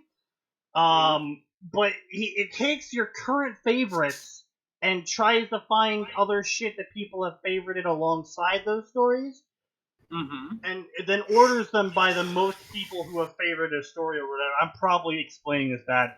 Point is, it finds stories that align the most with what you like. Yeah. Very nifty tool. Yeah. As I was saying, it's okay. It's stupidly fucking easy to get like above 1,000 on. It's easy as all fuck. Yeah, All you need to do is as we proved, take Naruto, take any other fanfiction that can somehow have any harem potential, and then write 10 chapters. even ones Right, that don't exactly. have potential. yeah, like And right. put it in no, there no, anyway. No. You need to pick something like DxD, Dragon Ball Z, Harry Potter, all these like. Yeah. You don't even need that much. You don't need a plot. No, you don't. You don't need. You can literally follow the base storyline of either of these franchises and just change like 4 words per chapter and just put like Naruto was there. It'll still go above like at least 1,000 in 10 chapters. I still love how we got accused of cucking Naruto because we had his teammates be lesbians. Yeah. That sounds about right. And it's just like, Great. really? No, you're gonna the go thing, there like, with I thought we'd get like a comment about the fact that we killed off one of his teammates. Yeah. Instead, we get comments about, oh, how dare two women kiss? How dare you have women in a Naruto story kiss not Naruto? Yeah, Naruto gets all the women. Didn't you hear? Like, one person sent us like a 7-paragraph essay on why we're wrong about not having Naruto fuck all the women. Like, out of It's all just my like, stories, Jesus Christ, guy. like out of all the shit I've written, the one I'm most proud of on the site is That Fish Remains. Not because it's a very well written story, not because it's like the story that's done the best of mine. I like it because it's a Gen Naruto story in DxD that gets some sort of attention on the site. Okay, Birdie actually brings up a very good point. You know what rhymes with ramen? Whammon. Whammon. Big think right there. But anyway, enough ranting about that. So you did mostly Naruto here. As I'm looking, you said you deleted a lot of your stories. Is that because of abandonment or general disgust? I mean, anyone who says that they like stories from like about Hey, a few Nose years Hair, ago you is want to right. actually let the author, who's far more accomplished than you, talk? Sure. It depends on the story. The only one I've deleted out of disgust was a Naruto Star Wars story I did once, and that was more because I don't think I had planned for one. I generally don't like harem stories. Was it implying? You are in good company then. Yeah. No, it wasn't because of the plotline necessarily. It was I had written it and then I hadn't touched it for 6 months, and then I couldn't even read it anymore. That's fair. Yeah. Because I wrote that one. Yeah, I wrote that one when I was still in high school, and then 6 months later, the fan fiction effect, where 6 months on fan fiction makes you a better writer than 4 years of high school. Yep. Yeah. Well, except for the 500 people that we've found that does not work for. Oh, you need to work on it though. Yeah, that's true enough. A majority of the people of stories we cover here do, in fact, not attempt to ever get better. We've actually received death threats on this podcast for telling people that their stories suck. That means you've made it somewhere. Yeah. You're not really someone until you've gotten at least one death threat. Oh, we've gotten more than one. I even had someone send us an essay one time on a review I left on their story about how I thought the story was awful, and that's all I said. The story is awful. You shouldn't have written it. And I got sent an essay not from the author, but from the author's friend, who said the author was very upset with me for sending that review. Well, I remember one where we told people that they needed to try and get better as writers, because we found one guy who'd written 50 stories, and his grammar was still... Oh yeah, he was writing for 10 years, wrote over 1 million words with 15-something stories. And we're like, you gotta try to improve at least a little bit, and we were told that was offensive. Yeah. Even Fairy Tail Dragon Slayer learned basic spelling. That's true. I wish I got constructive criticism. Everything I get is either update soon or people flaming. Yeah, I was gonna say. No, listen, you're not alone. Yeah. Not that Max and I got a bevy of reviews, but most of them were just people saying, update soon. Oh, that's good. Yeah. Very or good. I like update more soon, please. Though there are a few exceptions, and those exceptions happen to also be on my Discord, so them reviewing doesn't mean much since I can just talk to them now. Yeah. And then there's Kilm trolling in the reviews with Despacito. Oh yeah. Alexa, this is so sad. Play Despacito. Again. I only ever got death threats when I deleted Metempsychosis. That was... I think I have gotten one death threat before. I don't remember who it was by. It was this really big troll who just flamed everyone's stuff. But then he disappeared off the grid. for a few years, and then he came back, and he was like a changed man, and he found Christ, and blah blah blah. Oh yes, I remember that guy. And he like the one thing he wrote was like a 300. It was a 300-word hate fic where Madara raped Hinata. Yeah. That dude. I love how we're all. I've ever gotten a death threat from. That's it. Only him. I'm so confused. So, you stuck mostly to Naruto, it looks like? Yeah, I think I have 2 that aren't Naruto or Naruto crossover, but as Tensei Shitara Slime Data Ken. Yes. What's that one is a I reincarnated every slime. Yeah, that's a semi-SI. Right. Where the OC gets reincarnated as a Yuki Onna instead of a slime. But then I started like doing way too much world building, and it doesn't actually fit in with the world anymore. So that's when you slap the AU tag and keep going. Yeah. Well, or you start writing a manuscript and find a publisher. Yeah. Well, yeah, no, that's one of the things I thought of. It's like I put so much work into this, and I didn't even realize I was going so far outside of canon that I may as well just turn this into a novel. That's actually part of the reason why the other part of the reason is Kill moved away and our time schedules were harder to be compatible with. But one of the reasons why we stopped writing the Naruto Ruby fic is it just came to the point where we were just like, well, fuck, it's just so much work to fix Ruby that I almost don't even want to bother anymore, and so we just Max reached that point. Yeah. So we wrote the first arc and just were like, fuck it. Yeah. Yeah. Yeah. That's about right. Yeah. The sheer amount we know about the Ruby world. The sheer amount. No. We know too much, but it's all garbage. Yeah. We don't know the important stuff. We know the names of certain fucking ramen shops, and we know the names of certain fucking clothing brands. We don't know what the fuck lies outside the beacons. Like, is there like a settlement outside, like the basic city, where the farm? No, we do know that there are small settlements out there that occasionally get fucked. No, I'm not about like right outside the city walls. Where do the farms go? Where's the agriculture done? Oh yeah, no, like we don't know enough. We don't even know what the fuck we know surrounded by. A lot, but we don't know enough. Like when we think of, let's say, Konoha, we know it's surrounded by lots of forest, right? We don't even know what the fuck we're surrounded by. Mountains, I guess. I have like but you never see them. Well, those are the other important things that we've talked about before on the stream. Is stuff like how big is Vale, the city? Like how many people are in these mega cities?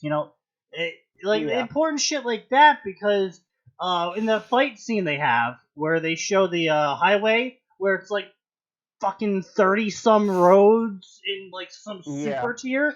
It's like, okay, so the city must be big because it's flying cars and shit, but there's also a highway enough for the point of non-flying shit. Yeah. Yeah, we just too much show, not enough tell in a lot of cases. Yeah. But then the map that Roman has, it's like, oh yeah, the industrial sector is as big as a neighborhood. It's like, what? What? The industrial section is 3 or 4 times the size of a neighborhood. I know, but like the sizing was just like so not useful. Aside from giving us a rough map, and that's it. Yeah, plus like Vale doesn't really work as a mega city because it doesn't have mega structures other than that the CCT thing. I mean, it doesn't need mega structures. It could just be really spread out, which is the problem I'm saying is how big is Vale? Yeah. It can't be too big. You don't need skyscrapers in dystopic future. Big enough. Yeah, but no. Although Atlas clearly does not subscribe to that theory. If we think about like mega city, the first thing that pops in your head is Judge Dredd. Well, yes, that's true enough. So yes, but the thing there is that they have a very high population density, and from what we were shown, at least in the show. Excuse me, sir, you've forgotten one of the most important megacities, Midgar. Honto. Anyway. No, Midgar again, lots of monolithic structures. What we've seen is a very spread out, sectioned off city. So from all we know is maybe there are mega structures in the poor section or something. We've just never been there. Because they don't show anything and they don't tell us anything. So it's not even a case of show don't tell. It's a case of literally not shown, literally not told. Yeah. Yeah. In fact, there's something bothering me now. So it was like, supposedly. What was that? What was that? You said that you wanted constructive criticism, right? We don't really do that. We don't do that. What was that? We don't do that here. I noticed. I mean, we sometimes do. I'm bothered now. The world map doesn't even show us where the cities are on the continents. Just these are the continents that they're on. In the continent. We know that Vale is coastal. Oh, there is a map on the Ruby Wiki that shows you that those are like lit up like little beacons of light. I have it somewhere in my computer, I think. Yeah, you'll need to find it because the only map that we actually have for Remnant Sneaky, with quick question. beacons. We're fine with people giving links to other Discord servers here, right? It is. I mean, on ours, kingdom symbols smack dab on the continents. That's it. Just and as if long as those they're in the are appropriate all places. accurate, Hell yeah. Wait.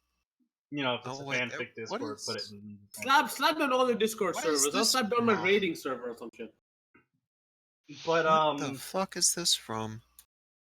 Where the fuck are those? There's so much that's undefined in Ruby, and you have two choices when you're writing a Ruby fic, because I'm sure you're either going to agree or disagree with me on this. Is when you're writing a Ruby fic, you can either choose to try and fill in all the blanks so you can get some form of a passable story that's consistent, or you can just say fuck it and yeet the blanks and just pretty much ignore the entire background world of Ruby and just hope your plot is good enough to make people keep reading. Or number 3 is you yeet everything post volume 3 and then just make everything up. That's true. That's true. But here's the thing. There's selective things that we want to keep, like the genie. We want to keep the genie. Why would I keep the genie? Because it reveals that Ozpin is just the worst person. That's fair enough. Honestly, in one of my stories, I straight up just made Ozpin an Eldritch Abomination. In the terrible self-insert that I wrote with Max, I just joke about him being a demi-lich, because that's what he is. Yeah. I mean, he basically is. Because I wrote this story before we found out that Ozpin was literally just reincarnating into other people who already have souls and lives, and you're just taking their bodies. So all we knew was that he had some form of immortality and maybe controlled time. So it's like, fuck it. Salem's an Eldritch Abomination. He had the whole Chronos thing going on. Yeah. But yeah, it was like, Salem's an Eldritch Abomination, and Ozpin's an Eldritch Abomination, and it was a Naruto crossover, so gotta throw Kaguya in there as the Great Devourer. Alright, yeah, sure, why not? And then someone made the joke about that one scene from Pet Cemetery, the feed me, and then Kaguya is just a plant. Anyway, it's 8 o'clock. Yes. Okay. Yeah. And I'm gonna go get food. Alright, you do that. Okay. Well, I'm gonna keep going because I want to talk to him about stuff. Alright. Okay. I mean...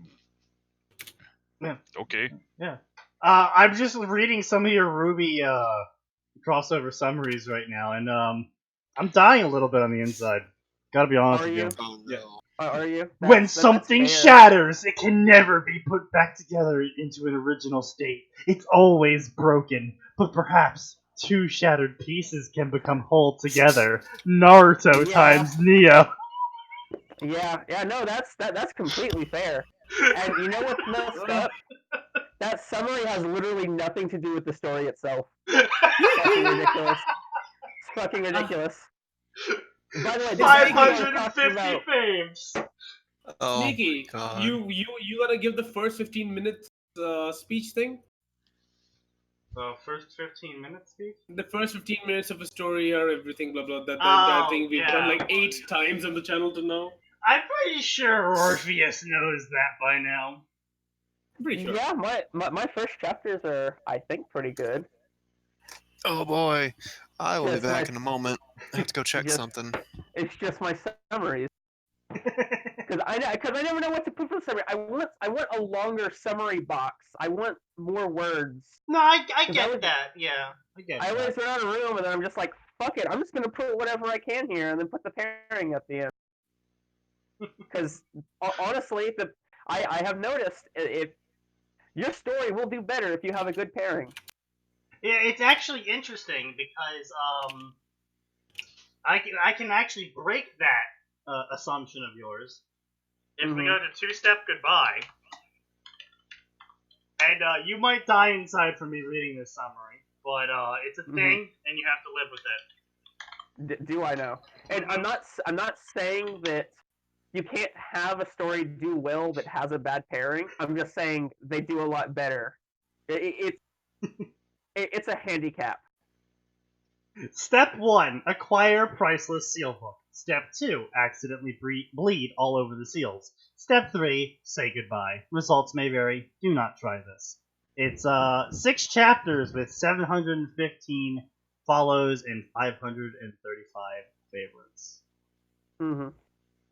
And no mentions of pairing. I mean, maybe people might have clicked on it for the Naruto Team Ruby character listing, but listed as humor adventure, and people really don't click on those. Yeah, like I said, you don't necessarily need to include the pairing on there to have a story that does well. It's just something I've noticed is that you have good pairings, or if you say either OP Naruto or Naruto harem, those are immediately just like will do well, and I fucking hate it so much. Oh yeah, I hate OP Naruto and I hate Naruto harem. I just straight up took. I'm looking back over our chapters now, and I'm just remembering the fact that I straight out just took the opening of Lockout for one of the chapters. Oh yeah, the fucking interrogation scene, yes.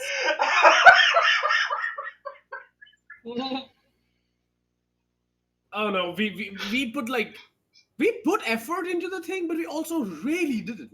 We put so much non-effort into this. Like, all the effort was outside the shit we actually wrote. Yeah.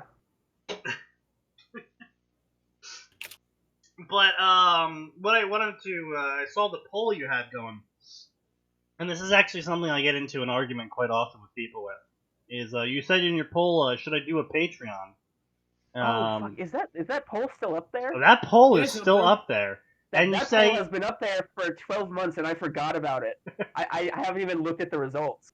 And you say, I might also create a Twitch or YouTube account to get my content creation going, if possible. Let me know your thoughts. That I definitely did. The Twitch anyways.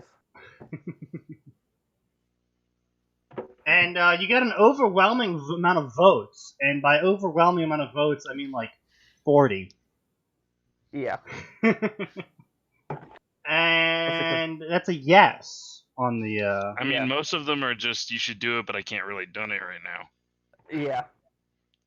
But something I get into argument often with is, especially Cruel and Lupine Horror really went into it. Uh-huh. Yeah. Is Lupine holds the position that if you're writing fanfiction, you should not be paid for it in any way, while Cruel says as long as people are donating to you, it's no problem. Mm-hmm. If people want to support you for giving them actual product, it's fine. As an artist, you can benefit of transformative work. I mean, I look at it the same way I look at fan art on DeviantArt. Yeah, that's what I said. Exact thing. Right. Exact thing. And I mean, that's the position I also hold, because it sort of is as long as you're making sure to release all your fanfiction for free onto some website at some point in time, like, sure, I've seen a couple authors do like I'll let you see it a week earlier, a month earlier, a chapter earlier, whatever. It's like, okay, yeah, sure. As long as you're updating for free somewhere, I'm cool with it, because it's not your content, really, you know? Yeah. And then you can just be QB16 and have 1,000 stories, and half of them are commissions that never get updated. Exactly. I mean, like, you know, then again, I it's a really tough subject for me, because then there's people like Dishwasher. You know about them? No. So Dishwasher is this artist for Ruby art, concept art. Yeah. And they also run a Patreon, though, and they do constant art. What was it? They update, like, say 3 times a week, maybe. Mm-hmm. And they release low-res versions on their Twitter, but if you pay $5 or up to $25, depending on what they're drawing, you get the high-quality version. And so I personally feel like that's like a sort of a 50-50, because you're still getting it, but it's not as good quality. And then it's like, you know, I don't know if I'm describing it properly, but... No, that sounds similar to like what loot artists will do. Well, they'll release censored versions in the public and then release the uncensored version to their patrons. I don't look up loot art, so I wouldn't have thought of that, but since you bring that up, yeah. Only reason I know that is because if you're familiar with Zone, he has a comic about Zontan going to Japan. It's like 2 different comics. Nope, can't say I'm familiar with Zone. That's alright. Zone did a lot of really terrible Flash animations, most of them involving the Teen Titans. Okay. But no, that's alright. That's just what came to mind when you said that. Right, so we've actually had Zarlan on here before, who does run a Patreon, and he lets his subscribers on Patreon vote on what story he writes next. Any ideas of what your ideal interaction with your patrons would be? Having any? That'd be a nice start.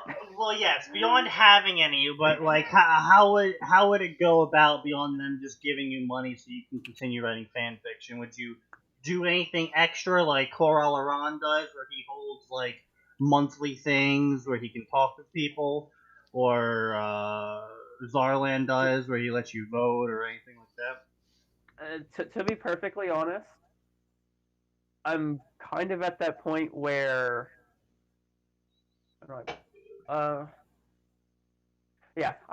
at that point where I don't know if there's extra stuff I could do, because I have a Discord and I'm not about to charge people to get into there. I'm not going to charge Dragon Slayer. Yeah, I'm not going to charge people to talk to me the few times I get into voice chat. Right. People charge people to join Discords? Oh yeah, Fairy Tail Dragon Slayer. Quite a number of Patreons have a Discord tier. I think that there's also, like, it's more common with the YouTubers, where they'll be like, literally just donate $1 once, and then you get the Discord code, and you can come in. I mean, that's different. Yeah. I mean, I can sort of understand why people like Core, for example, would date themselves behind a paywall for interactions with people.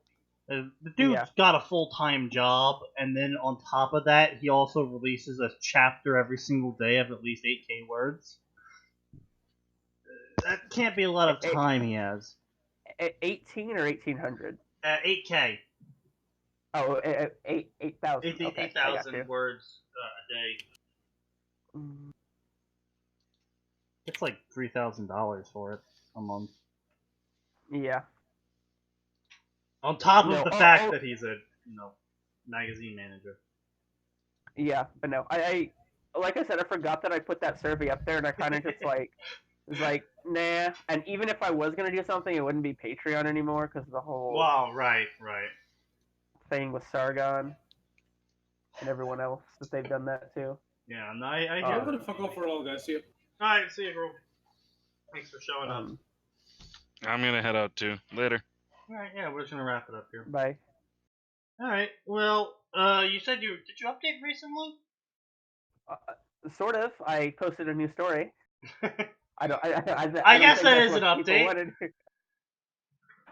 No. The thing is, Naruto's getting a little stale for me, so I do have 2 projects I'm currently working on that I'll be updating hopefully sometime this month. Right. One of them's a Toho Bleach crossover where Yomu Kunpaku becomes a Shinigami. Okay. Basically already won.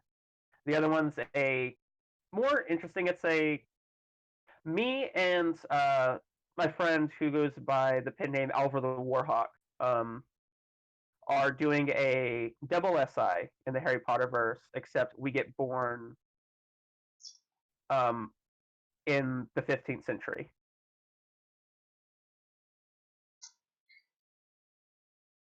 I see. And then kind of become merchant bankers that are immortal and Jew the entire world out of their money. Don't know how I feel about that one. I don't know how to feel about that one. We are responsible for many wars, which we fund both sides on. We basically become the Rothschilds, except with magic. Magical childs.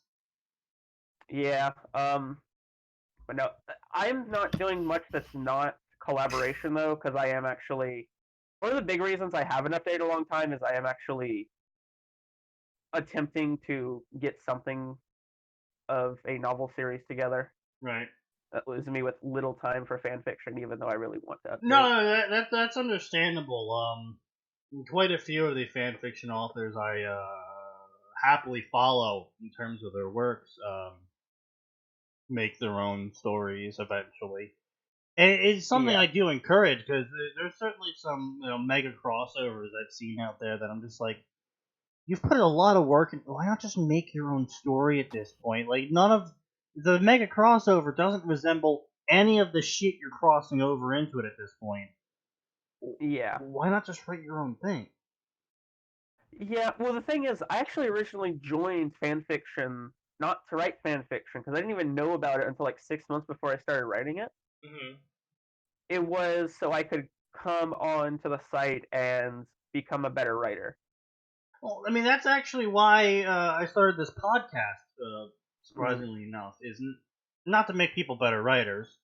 Sort of it is, but not really. At this point, I'm just trying to provide a commentary on the state of fanfiction at this point, because we've seen with Andromeda, we've seen with some of the recent movies, 50 Shades of Grey is a book now. We've seen that there are people that go from fanfiction into industries like movies, games, and books and publish. Yeah. And I'm all for that. But the problem I have is, say, one of the main writers on Andromeda writes really garbage tier. Like, I actually checked out their fanfiction. It was garbage tier Mass Effect Asari romance fics. Just absolute garbage. And then you look at Andromeda and you go, yeah, I can see why the writing sucked if this is the kind of people they were hiring. It's all well and good for people to come to fanfiction and learn how to get better at writing. Mm-hmm. But part of that process is the community going, yo, hey, we get that you're new, here's how to get better. And so far from what I've seen from the community for so long is especially the shit posts that we made that are somehow popular. It's just garbage tier writing is getting, especially that one story, the Naruto fucks his mother at age 3 or whatever, 4,000 favorites. Why'd you have to go to that one? Because it's a great example. To be fair, that's probably partly the fault of the weird fascination with very specifically Uzumaki Cest on the site. Yes. Yeah, yes, that is true. But it's just 4,000 people are telling this guy that what he wrote was good. Yeah. And it's not conductive, because if you have 4,000 people who leave a review saying, update, this is great, please more, oh my god, so amazing, this is hilarious, you did a great job, etc., etc., etc. And then you have 20 people who go, yo, hey man, your story wasn't all that great, your characterizations were subpar and flat, your spelling and grammar were trash, and it generally looks like it was written by a retarded chimp. You're gonna ignore them then. Yeah. Because you're like, oh, well, I have 4,000 people telling me it's great.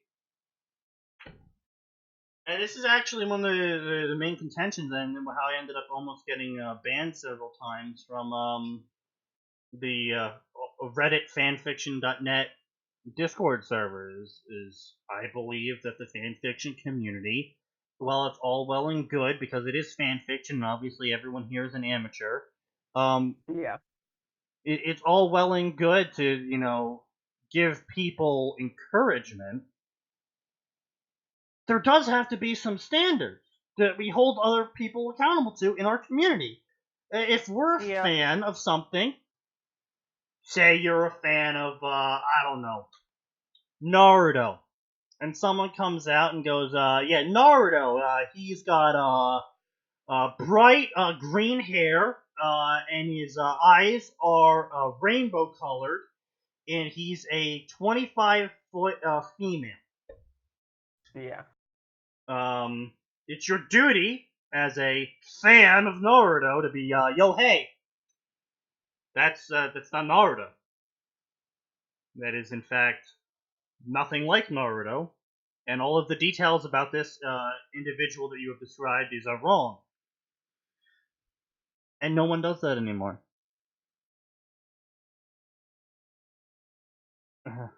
Yeah. Most people just kind of let it rock. Yeah. Yeah. For one reason or another. Well, no, here's the thing. Sometimes, if you actually did change the backstory, small changes, like Naruto had better nutrition, so he's slightly taller, or he decided to grow his hair out, or he dyes his hair.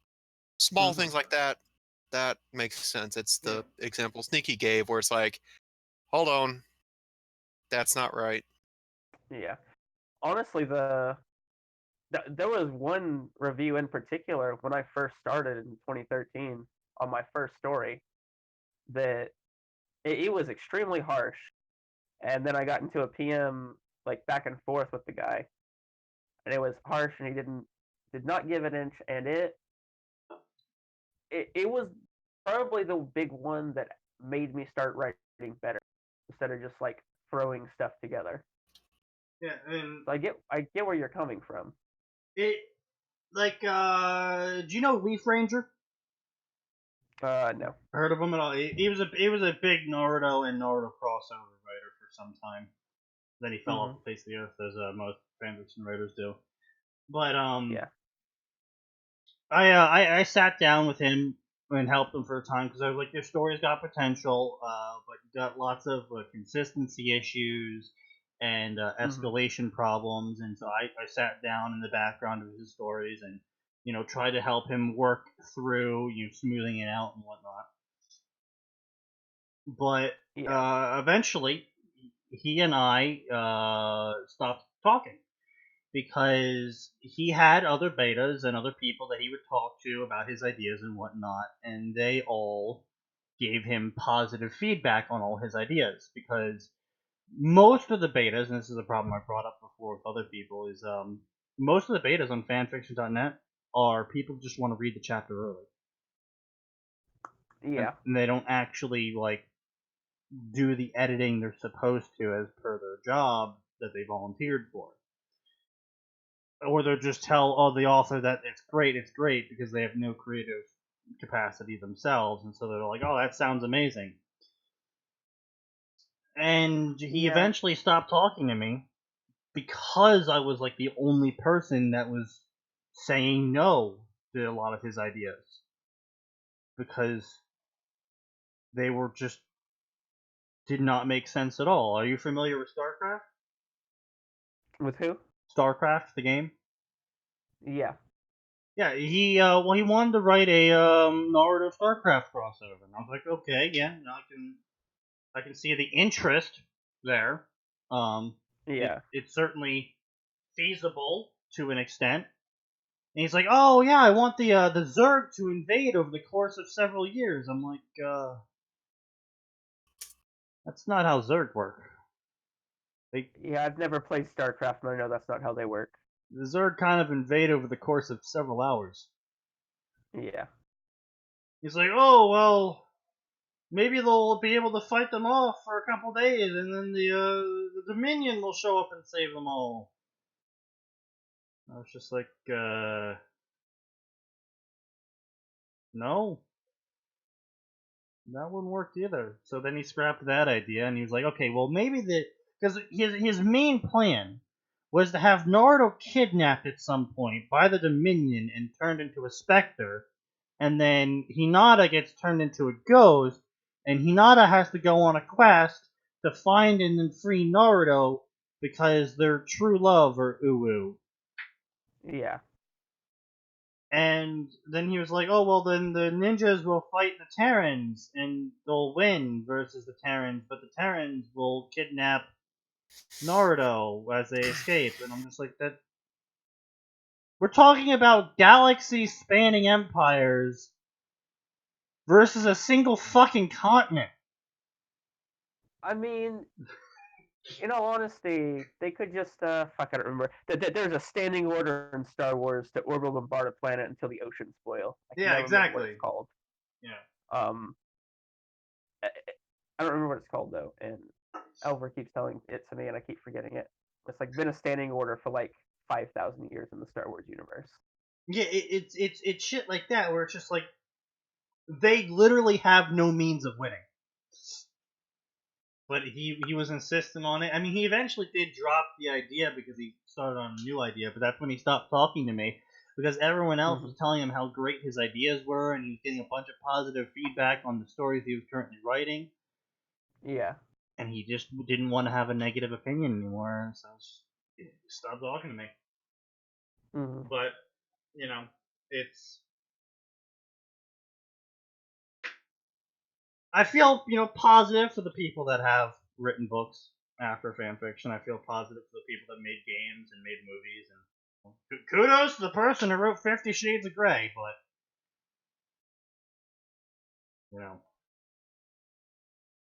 quality is apparently a forbidden word these days.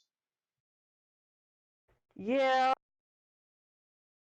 Unfortunately. Well, you know what? Everyone is starting to hit the hay. So I'll let you go, and I appreciate you coming on and talk about your stuff and listening to me ramble for about 30 minutes. Mm-hmm. But definitely feel free. It's an extension I hold to everyone that comes on. If you ever have time and you feel like popping in to crack a couple jokes or laugh at something, you can go ahead. You have a role that just lets you hop into the chat. Yeah. We're here every Tuesday. We're here every Friday. Yeah. Well, I might make it a regular thing, because time is one thing I have way too much of, especially at night. Just wait until life progresses.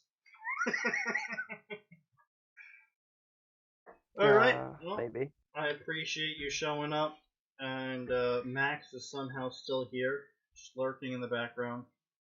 Because I don't have to deal with work tomorrow. That's fair enough. Alright, everyone, I appreciate you stopping on by and staying for the web extended, where we actually got to the interview part of the interview. I'm guessing that doesn't happen very much. Well, I mean, we meander. We also don't get authors on very often to actually do so. We try. We try. The but last 2 or 3 times rare. it's like a 50-50 record. Sometimes he can get them on, sometimes he can't. Mm-hmm. Yeah. I mean, we've got Mothballs on. We got, Seth, or Scott, whatever the fuck his name was. We got Zarland, Cruel Rune. We don't interview them. No, we did. I interviewed Cruel when he first came on. I interviewed Zarland when he first came on. I don't. I might not have been here for Cruel then. No, I have done the first time any author comes on. I do in fact sit back and talk about their stories a little bit with them.